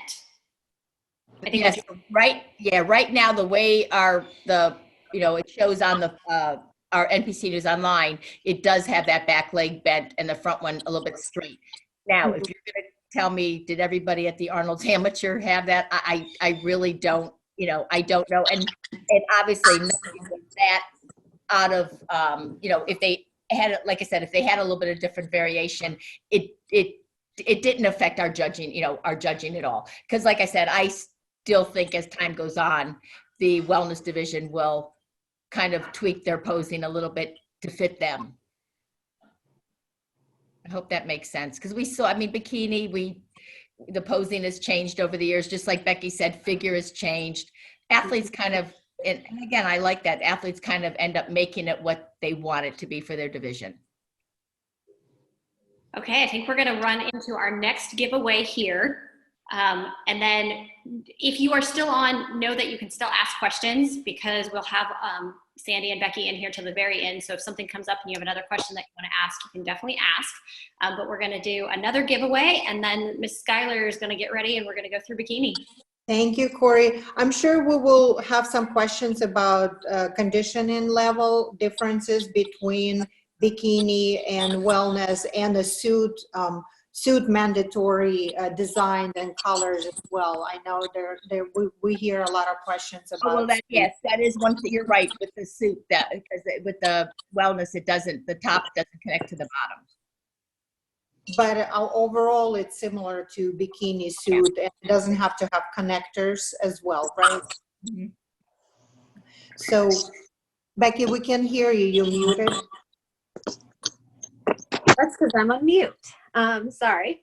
Her suit is a great example, I think, of like the fabric bottoms because she doesn't have the bikini connectors. That's one of the styles of suits that girls wear, and I think that's a great example. Thank you, ladies. And fun part, wellness package giveaway. And Juliana actually designs her own leggings and is a part of a giveaway for her division. She is including her own product into this giveaway. BB Custom Suit is also giving away a pose and practice suit. Camila Skincare is giving away her product. Again, My Sporty Shop, Daisy has been so supportive. Vikings Apparel is also giving a gift, and Rock the Stage. Miss Julie, will you please give us a number? How many people do we have now, Stacia? 101. Julie, give us a number between 100 Number and 10. 10. Number 10. 10. That's easier. All right. Let's see. Where did it go? Michelle Polk. Yay! And Michelle, congratulations.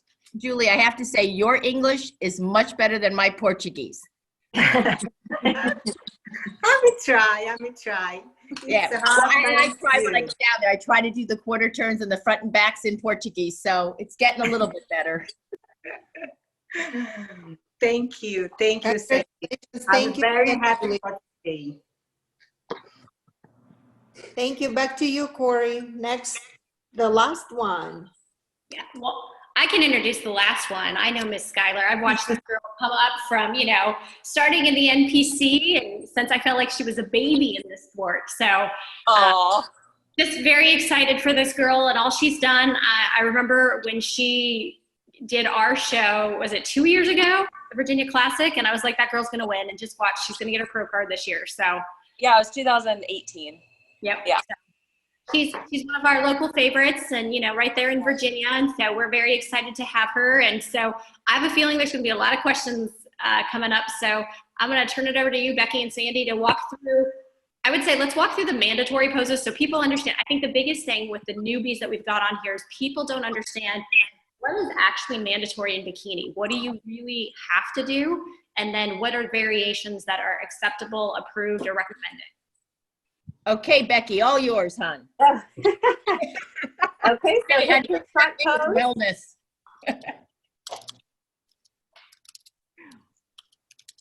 And turn to the back.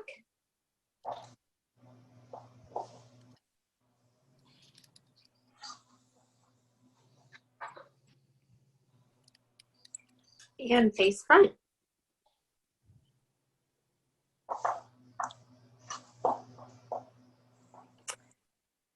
And that is it for the mandatory poses. I think a lot of girls think there are more mandatory poses because of the transitions. Like Skylar did some very graceful transitions to get to the back. You can't really just take one step and be in your back pose. So that's where I think people get confused and think that other things are required.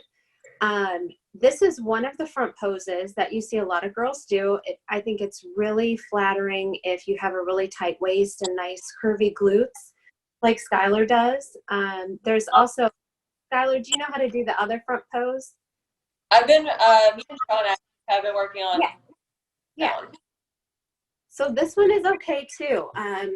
I don't know what you think, Sandy. I feel like some girls think they need to do the other side pose or front pose just because everybody does it, but this can be really flattering on you. Oh, absolutely. And wow. Becky, I think it, just like you said, it depends on what looks good on your physique and stuff. I think sometimes that the pose that you started with, it's just a nice pose because it lets you see that X frame a little bit more. It lets you, girls that are maybe a little more straight up and down, you can actually angle a little bit. It gives you that ability to angle a little bit more to make that waist look a little bit tighter and stuff than it is. And it's nice to, only from a judging standpoint, because you can actually see more of the glute roundness. So yeah, if I'm somebody, that has really nice glute development, I probably would go with that other one, only because you can see a little bit more of the glute roundness, where this one, I mean, I like this pose too, because it just shows that your physique a little bit different.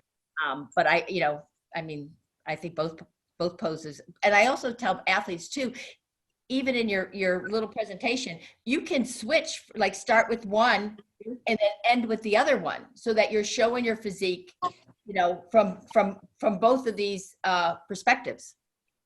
Yes, I share Jen Ronziti's routine a lot because she does both of the poses, and I feel like she hits pretty well. And that's just one of those examples. One thing I will say about bikini posing is there is a walk involved usually. So that's usually helpful for newer athletes to be prepared for. So Skylar, if you want to turn to the back and hit your back pose.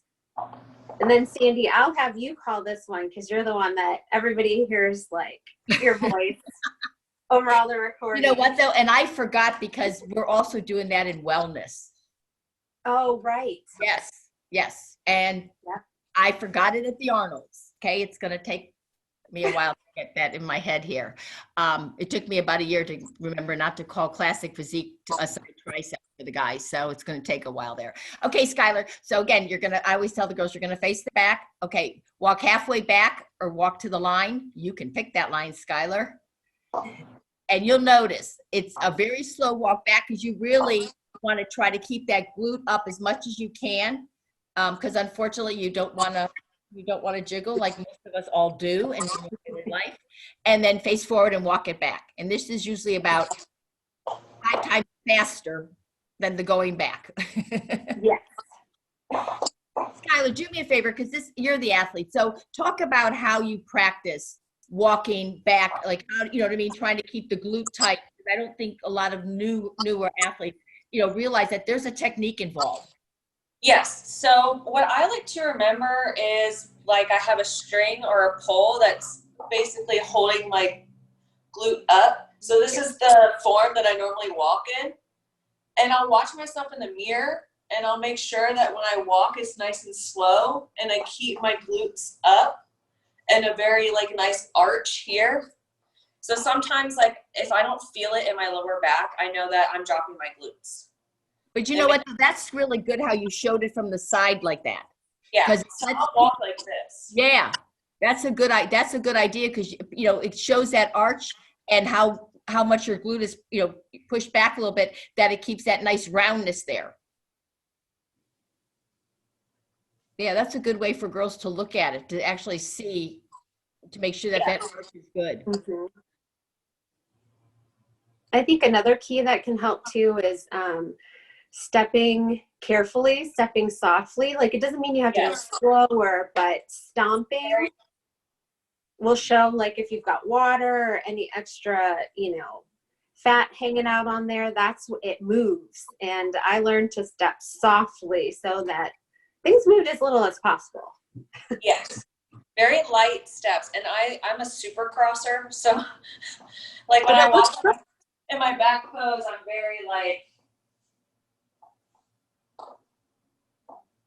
very light and tiny crosses.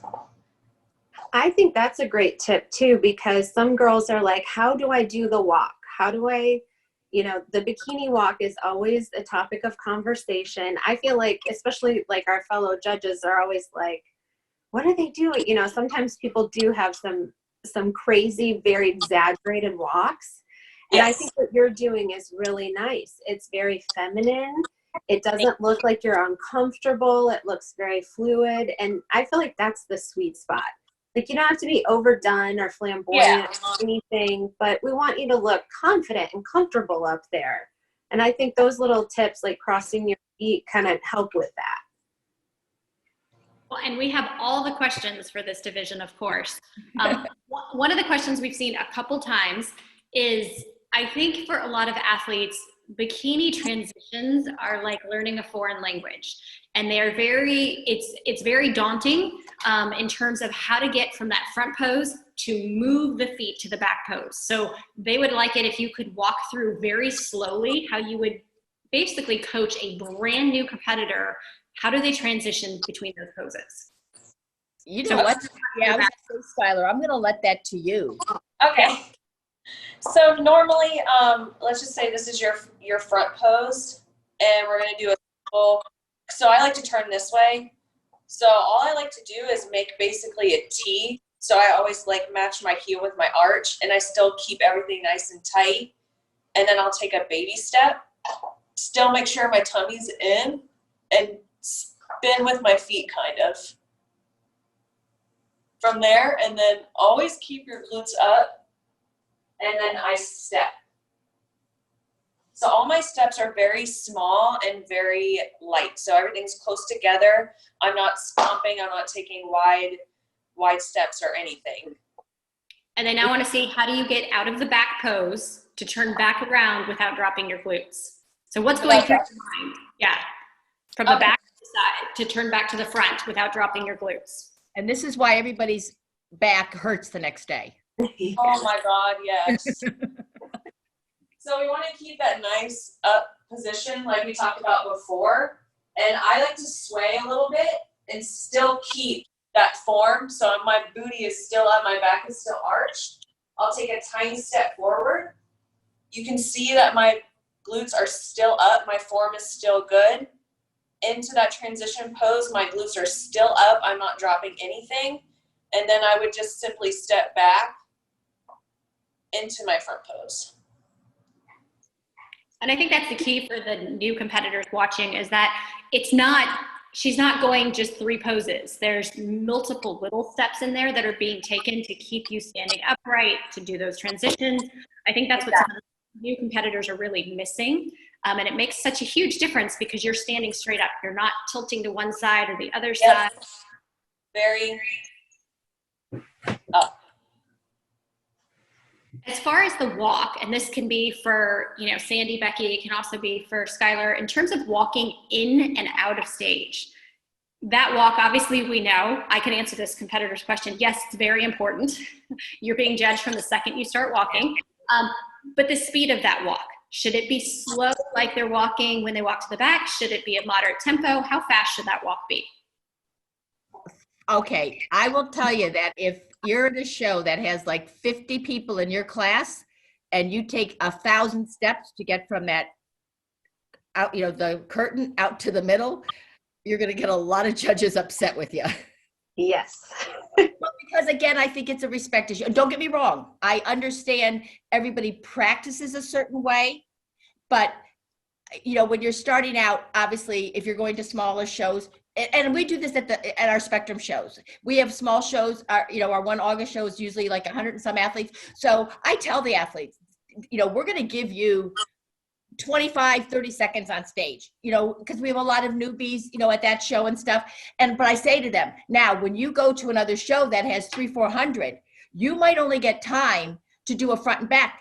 If you start taking a really long time to get out there, they're going to be sending out that next athlete. So you want to get out there, but again, you still have to work with your walk so that you're not dropping everything from the side. You know what I mean? Because you still want to keep your lower stomach in. You still want to keep your glutes as tight as you can. But you just want to do I don't know, Becky's jumping here, but you want to do like a normal walk. You don't want it to be like super, super slow. It doesn't have to be. Mm-hmm. I think a moderate pace is good. And I think the most obvious mistake I see, especially newer competitors make, is their posture. Like they tuck their hips under. Yes. Because they're nervous or self-conscious, and just standing up, keeping your chest up, your stomach flat, your back arched, just like Skylar was doing. So important. Totally changes you on stage. And if you can just walk out there with that posture, you'll look 100 times better. I think that's the most important thing to remember. You know what, and your thing, because keeping that chest up is going to give that upper body a little bit more fullness. Because don't forget, different from wellness, we are now looking for that balance between your upper and lower body. So you want to keep that chest up to give you, to keep that fullness there. And Becky, this question is for you, because I know you love answering this one. How far forward should they bend in bikini in the back pose? Oh my goodness. No bending at the waist. Isn't that what we always say? Absolutely. No good mornings. No good mornings. Yes, no good mornings. And this right here is perfect. Look at how her chest is up. She's upright. Yep. She has good lower back flexibility. And we're going to see that her glutes are nice and full and sitting up where they're supposed to be. But she's standing up. This is how it should be. Where you've got girls that are bending over at the waist. Sandy, I took a video of you. I don't know where we were at, but we were doing a seminar, and you're talking about bending at the waist. And I've shared it so many times, because it does, when you're bending at the waist, it distorts your proportions. Like all of a sudden your lower body is smaller, or your lower body looks bigger, your upper body looks smaller, so you're not balanced anymore. And I think we hear a lot that people are doing that to try to make their hamstrings pop. And that's not even what we're trying to see here. You explain it really well, Sandy, and that is circulating. What happens is, Skylar, do your back pose. To the camera? Yeah, do your back pose toward it. Yeah. Now, do your regular pose, how you do it. Now, do me a favor. Bend forward and push back. Look at how wide her hips just went from her regular pose to this pose. Can I see her hamstrings look a little bit tighter? Yeah, but guess what? We're not looking for that in bikini. She's flattened the back of her glutes. All her roundness to her glutes just went away, and they look wider than her upper body.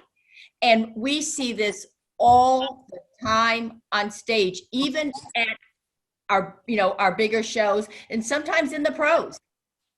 I'm telling you, especially, we're looking at Skylar straight on, but when you're down there a couple feet below that stage, that width in your glutes is even more accentuated. See, look at how much fuller her glutes look. Round and full, not wide and flat. And as we transition, just a reminder for everyone, because we have maxed out the Zoom call, if you have any questions that we don't get, make sure that you put them in the So You Want to Compete Facebook group. Becky is a member of that group, and so we will be going through some of these questions and answering additional questions. I do see there's a bunch of questions that we want to get to with suits, hair color, shoes. I wanted to introduce all of the different divisions first, but we do have a couple more questions left for bikini. So I want to get to those quickly. Let's talk about hand positions. I think everybody knows, of course, the teapot, that it's been running from the chat, and not to do the teapot, but just, what are the risk changes? What is okay? What is allowed? And what should they be avoiding at this point?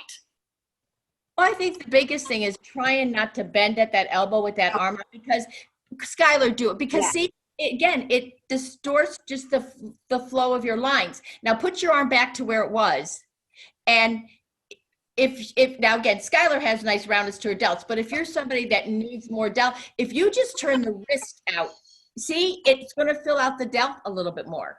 So, because that's what the teapot is supposed to do, to give you more fullness to the delt, but you don't need to go to that length to get the same thing. I mean, Becky, jump in. No, totally agree. That's everything. I think that's what we hear a lot, is that posing coaches think bending the arm or something like flexing the bicep is going to make the delt look rounder, and it's a lot simpler than that. So one thing that we're seeing is there are a lot of people asking for recommendations for coaches, trainers. One of the things, I will put a plug out here for So You Want to Compete. If you don't like the page, it's really hard for the new athletes to find you. So please like the So You Want to Compete page, follow the So You Want to Compete Instagram, and join the private group. If you are a coach or a trainer, please put your information in there, because that way it'll help all of our new competitors find you. One of the things we ask is don't spam the group, because there are lots of judges and promoters and everybody in the group, but we would love to connect you with these new athletes that are looking desperately for coaches. So please put your information in there. Can I put my 2 cents in here too? I get asked obviously all the time about coaches and stuff, and I've never in my entire 38, 39 years recommended a coach, because we have so many amazing coaches out there. What I tell girls this all the time. It would be, to me, because we have a lot of young girls, like 18, 19, 17, that are getting into sport. I tell them all the time, you are all on Facebook, you are all on Instagram. Okay, so, but you follow different pros. So I would ask pros, message pros, say, or an amateur that you've been following something, who's your coach? Who's your coach? Get 4 or 5 recommendations. Call the person, have a phone call, ask about how they get their athletes, or she gets their athletes in condition.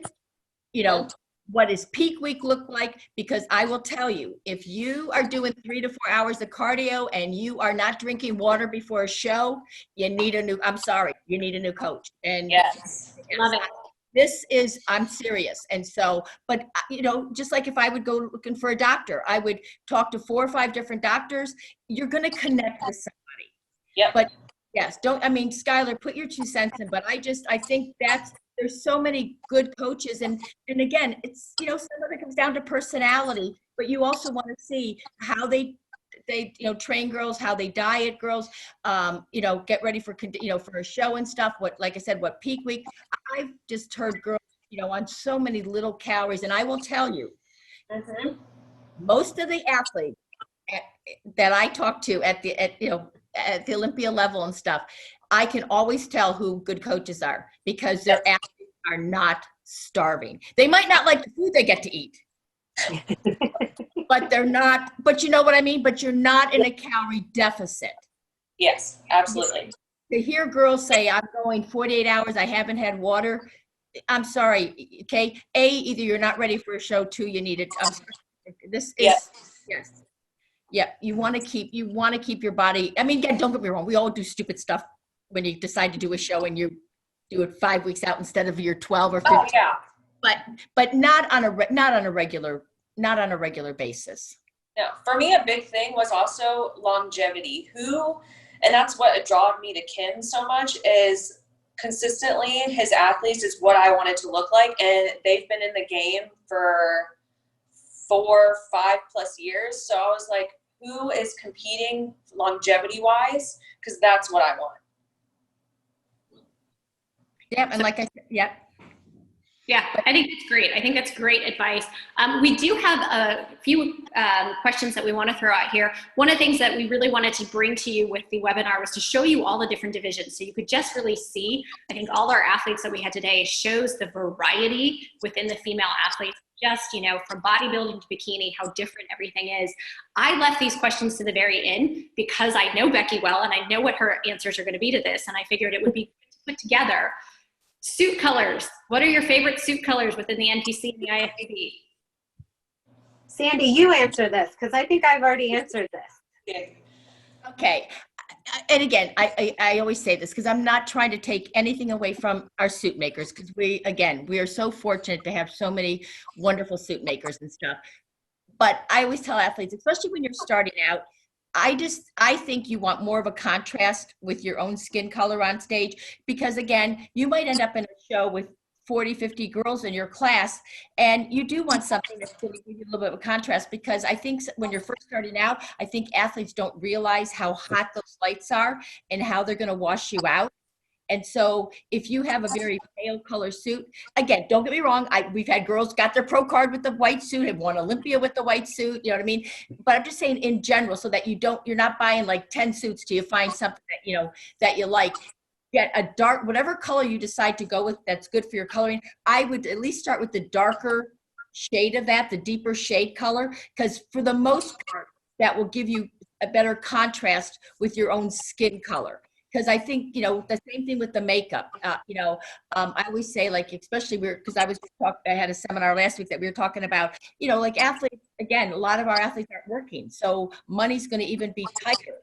And this sport is already, it can already, be a drain on some people's financials. And so I always say, I think a lot of our athletes, as long as your hair is styled, you can get away with that. I think for new athletes, especially, I think the makeup is actually more important, because I don't think most newer people realize how hot those lights can make you. And you don't want to look pale. You don't want to look washed out on there, especially on top of it, if you have a lighter color suit that kind of blends, with your own, thing. Because I travel with a lot of pros when we do the international stuff. And most of the pros, when we're international, they do their own and they do an amazing, but they've learned from whoever we're doing their makeup, you know what I mean? And I just think that makeup, and especially the tanning when you're first starting out, are the things that can really, put a damper on your physique, because it might not highlight it in the best light. Well, and with that is there a specific hair color, any hair color that? Oh my God, no. And don't go dye your hair brunette. Okay, and that's what I'm getting at. Oh, I got to be a brunette. No, you don't have to be a brunette.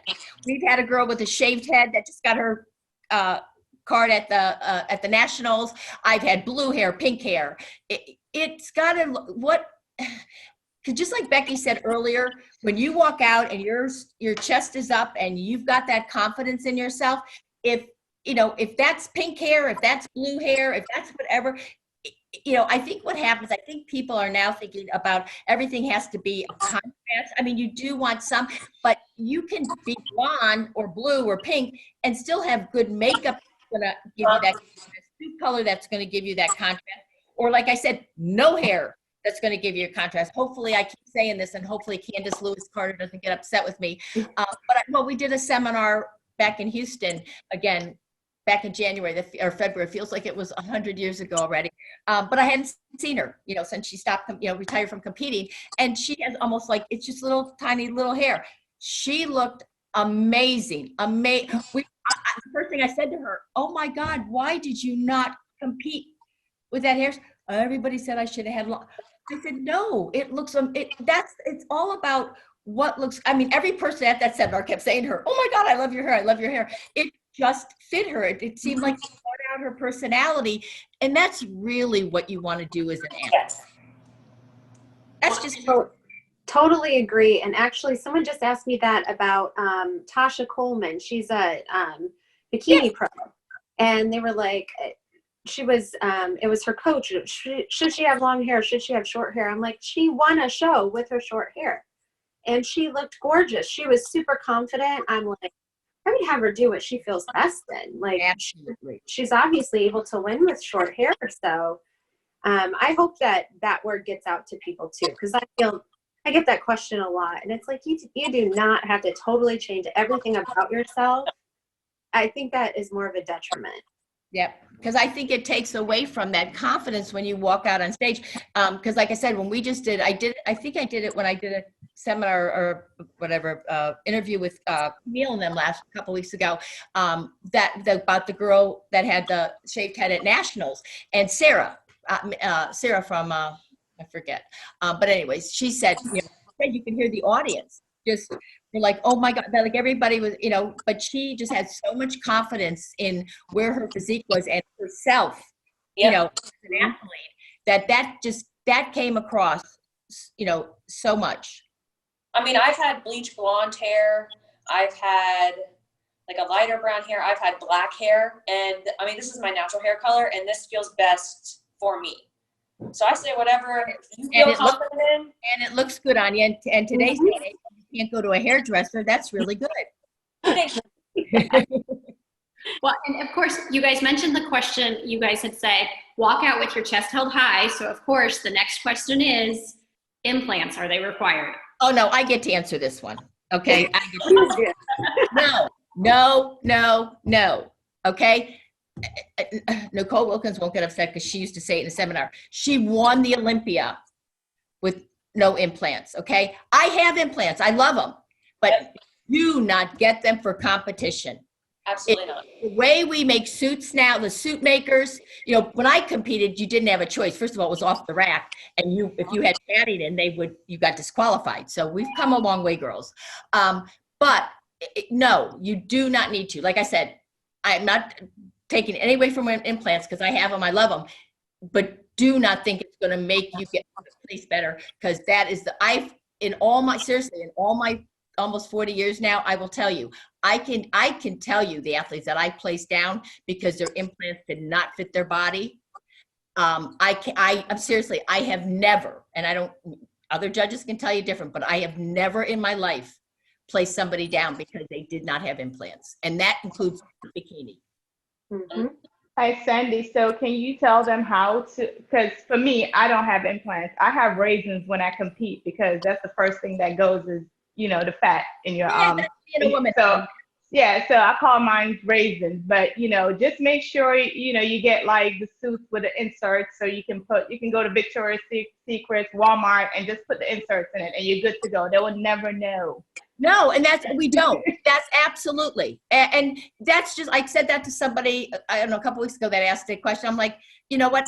How you pose, everything is an illusion up there. You know what I mean? You want to make your physique look a certain way. You know what I mean? And if making your suit top, you know what I mean? Because the thing is, your breasts are not part of your physique.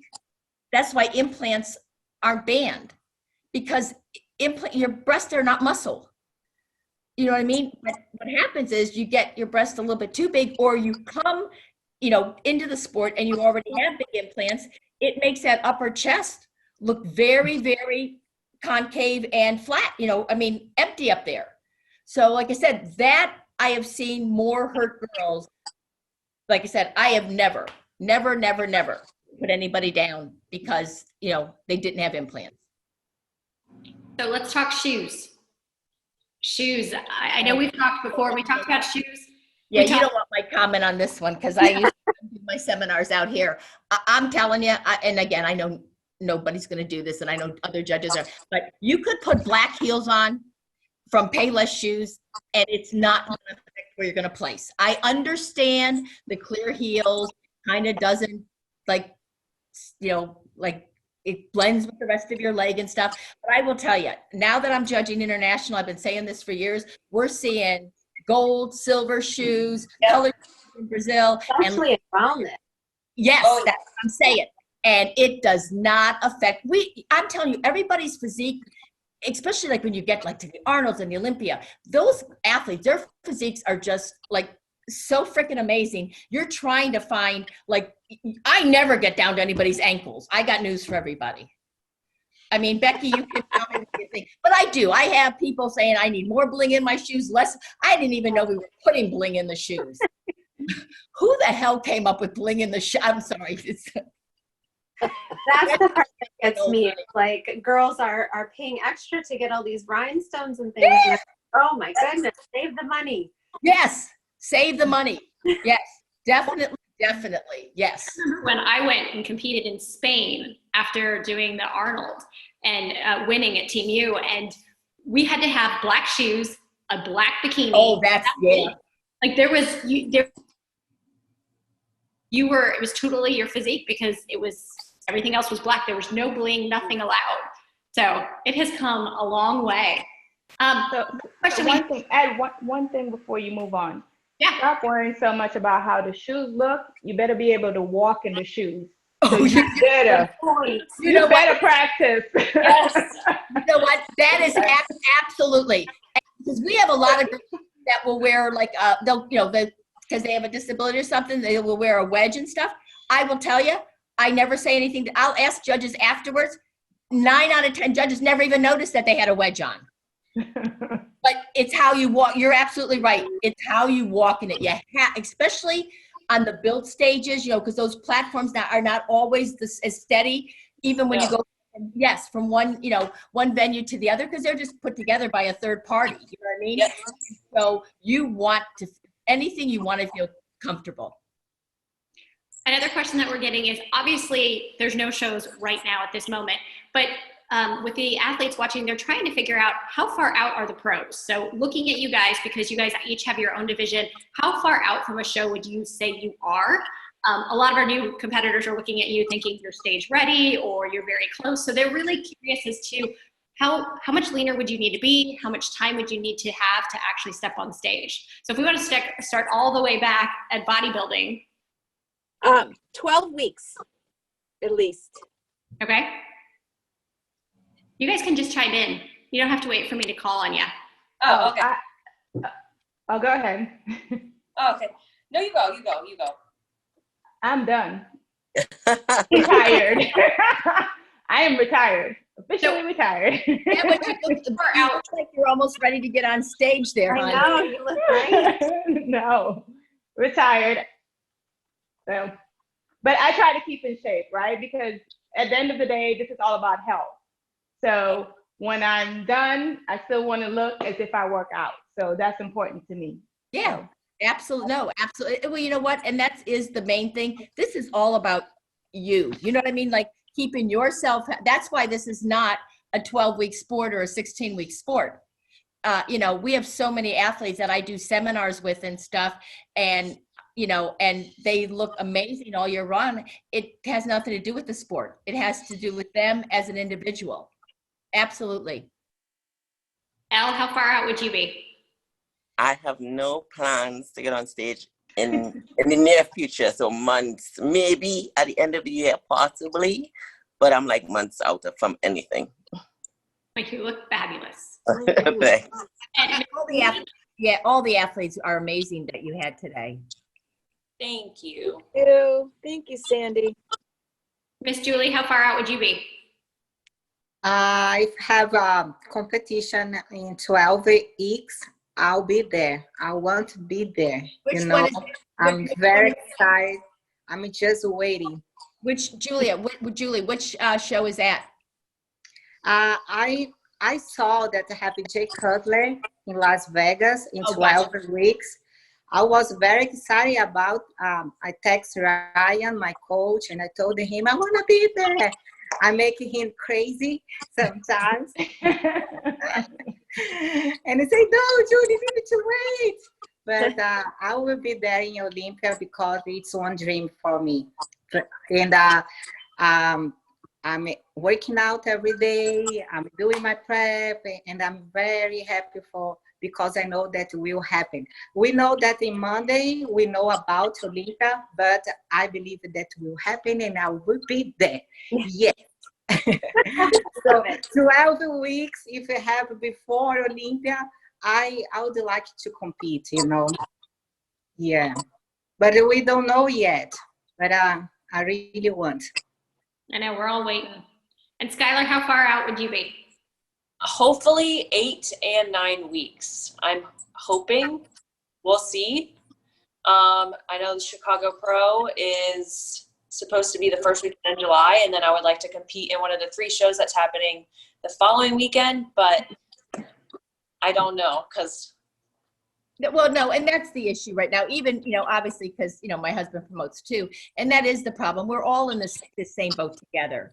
You know, every week they're going to put guidelines out, but and obviously all the different, governors are different. Well, and because rightfully so, because everybody's state is in a different stage, with the virus and stuff.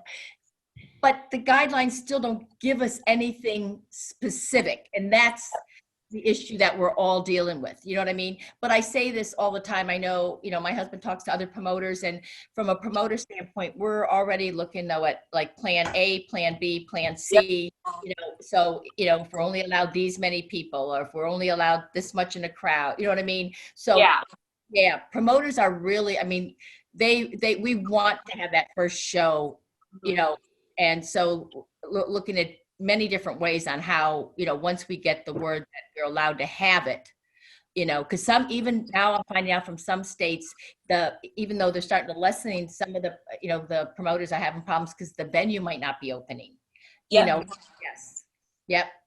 Yeah. But just, I heard this last night, and it just kind of gives you hope, because I guess Disney in Shanghai opened up, and they can only have like, I think it's a 25%, which is still like it said, I think it's at 24,000 people in a day, sold out the first 2 weeks.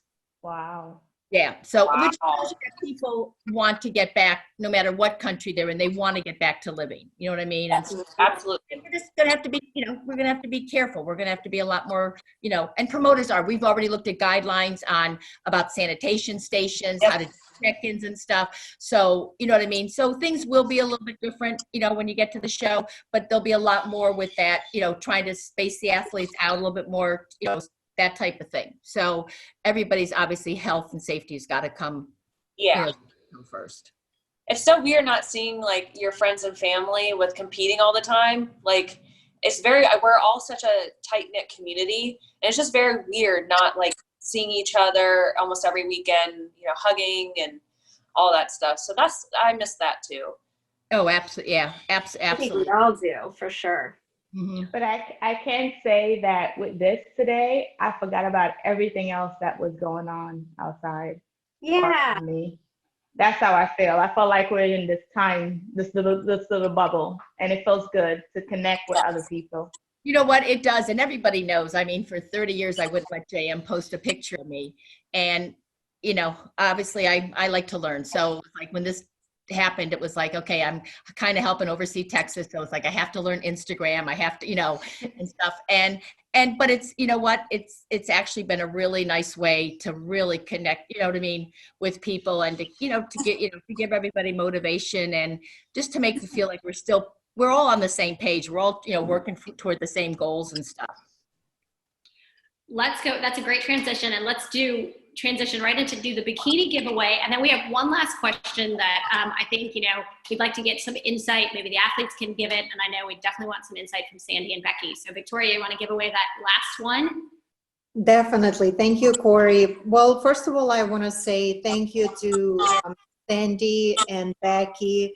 And thank you, Becky, for inviting Sandy and helping to organize all this. It's like a dream come true for us amateurs to see icons of the judging panel and the bodybuilding in general. So we really, really appreciate it. And it's so hard to really talk for a long time to people during the show because everybody's so busy. Yeah. To me, I feel this time is a blessing because I am able to connect and get to know people that I just only see on stage or from stage or backstage for a second. I get to know them personally and talk to them and establish relationship on a totally different level that I would never have if it wasn't for this difficult time. So I'm really grateful for everything that you do and everything that you invest in. I'm sure a lot of people appreciate that. And our bikini package giveaway, well, pretty much all sponsors from this package, Skylar brought them with her. So we just want to thank her again. Her wonderful, the competitor cookie, giving away a ginormous, I don't even know how many pounds that one cookie is. It's probably 5 pounds. Her cookies are so good. Okay, Scott, you got to tell me about this cookie when you were off the line. Oh, Sandy, girl, I got you. Her cookies are. They are ginormous. They are ginormous. We can probably share between 20 people one cookie. Her angel competition company giving away a posing suit again, Rock the Stage meditation tape. Skylar's aunt that owns a hair salon, she's given away a hair dryer, right, Skylar? Yes, the Turbo Boost, yeah. Hair dryer. Macabella Fitness, again, the liquid sun rays, giving away a package. And of course, Daisy was my sporty shop.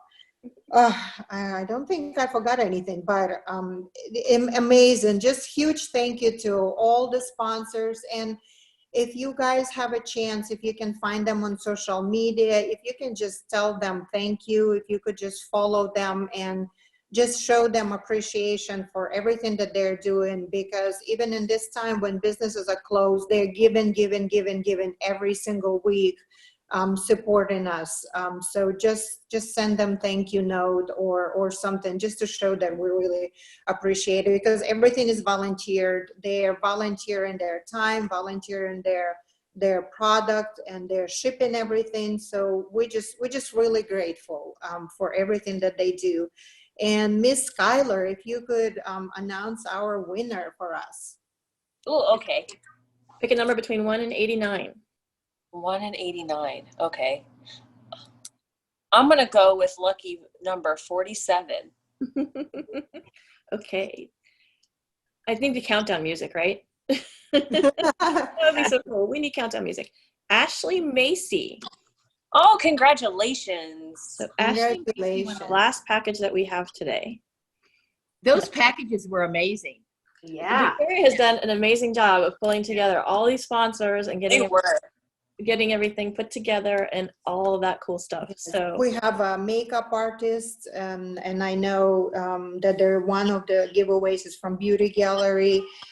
She does stage hair and makeup. She has her own salon. Everybody is really amazing. And I forgot to mention that all the sponsors from today, they are women business owners that have full-time jobs, that are mothers. All of them, every single one of them is a woman business owner. So we did this special edition for Mother's Day to acknowledge all the women. So they all, it's all the power. These are all the powerful women that are competitors, mothers. They have jobs, kids, families, craziness of life, but they're still stepping up to support each other.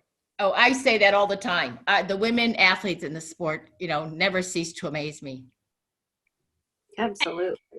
And as a reminder with that, a lot of people are asking for the sponsors information. When the video comes out, if you could share the video, that's one of the best things that you could possibly do, because Stacia does an amazing job of putting all of our sponsors in the video that comes out. So all of these sponsors will be in there, and they would absolutely love it for you to share that information. Also, if you could do us a favor, subscribe to the YouTube channel, the So You Want to Compete YouTube channel. The more people that subscribe to that, again, the more we can promote our sponsors and say thank you to them. So every little bit that you guys can do, if you love this, share it with a friend. Maybe they can get some really good information from this. But the last question that we really wanted to leave toward the end is post-show. So just to tell people, I kind of think it goes along with how we're feeling right now with the virus. Is I know we talked about it when we had Gary on, talking about just kind of the depression that some people are feeling. But for a lot of competitors, we know the show ends, it's done, and they feel like, you've been going and going and going, and it's over. So we figured it was kind of the best question to end at the end of this seminar. It's kind of, what then? What do you tell? So, Sandy and Becky, you do a lot of reviews with athletes that they'll ask, when they come up to you and say, now what? What's your advice to them? Well, I'll say, as an athlete, one thing that's been so great that I've seen change over time is the idea of like reverse dieting, where you still have a plan. You have something like an exit plan that will help you gain weight in a healthy way. I feel like that's better for you mentally, because for me as an athlete, mentally going into an off season was a huge problem for me. I really struggled with it, with body image and things like that. So I think just having a plan, any plan that works for you, that's going to, make sure it's healthy, something that you can stick to, kind of the way you stuck to like your competition prep. So you're still in the gym, you're still trying to eat well. I think also staying connected to each other and, you know, your friends in the industry is important too. I feel like sometimes you're done with a show and you're like, oh, now what? I'm not going to see everybody. You kind of, and people will like drop off the map. I'd see some of my fellow teammates that it's like, oh, I didn't see them again until their next prep. And I really feel like those connections and those friendships are so important. I think we're all feeling it now that, you know, when those aren't there, you kind of do feel a little sad and depressed because you miss the people that surround you when you're doing what you love. So I think some continuation of what you do on season into the off season in a reasonable manner is important. That's my feedback. No, you know what, Beck, I agree. I think because as an athlete, because I come from, I did do marathons and stuff for a while. I think, you know, you train and work so hard toward a show and stuff. And then, like you said, it's that anticlimactic thing because you had to eat at a certain time, you had to train a certain time, you had to do cardio a certain time, and then you wake up Sunday or Monday and now you don't have, I think already having some structure in, like you said, whether it's reverse dieting, but I'm still going back to the gym. This is how I'm going to break. I think just having some kind of structure plan for, like, you know, working on your, you know, the areas that you need to bring up or whatever. But I think just not going from something to nothing. I think having already a plan in place that has some structure to it. And like you said, now, especially with social media, you know, it's really, I think that's why the teams have, you know, blossom so much because especially for women, because a lot of our, you know, our competitors, they have, you know, they have families, they are getting the kids ready, they have jobs and stuff. So you don't have a lot of time to, you know, before social media, you know, you only saw people at a show. So there was nothing there in between. But now I think, you know, social media from that aspect allows so many of the women to keep, you know, keep in contact, especially if you have, you both have kids and you both have a certain type of job and stuff. You know what I mean? It just lets you be more connected in between your shows. I think that's awesome ending advice. I think it's just so important. And just connect. You know, the dream of So You Want to Compete was always to connect athletes, especially new competitors, and bring it together. So on behalf of So You Want to Compete, I can't thank all of you enough for coming and being a part of this. As a reminder, this is going on through the end of May. We've got everything lined up.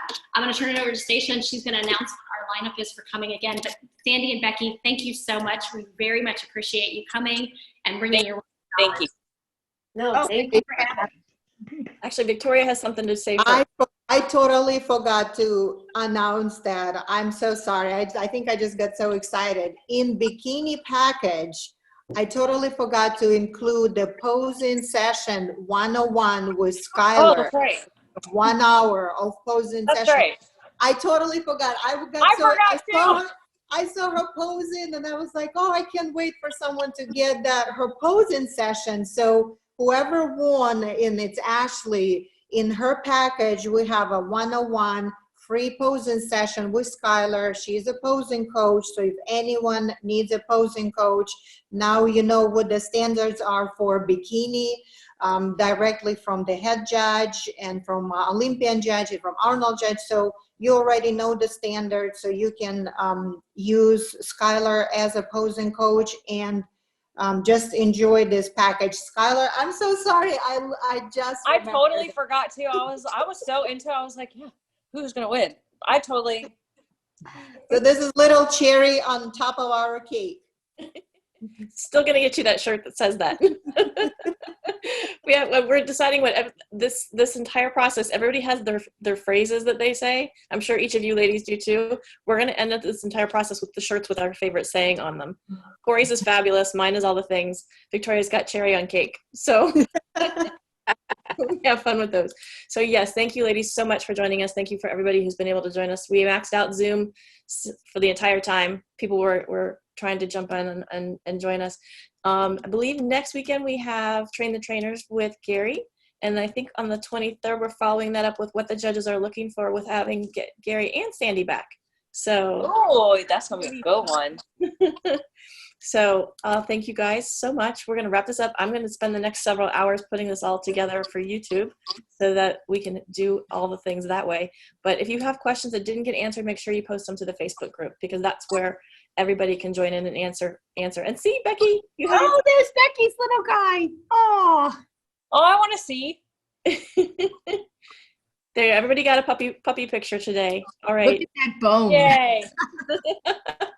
Mine are knocked out on the couch. They're not very entertaining today. My husband took mine to grandpa's house, so she got to go visit. All right, ladies, I hate to cut us all off, but this webinar is actually going to cut us off anyway because it's going to drop all of us here soon. So thank you again so much.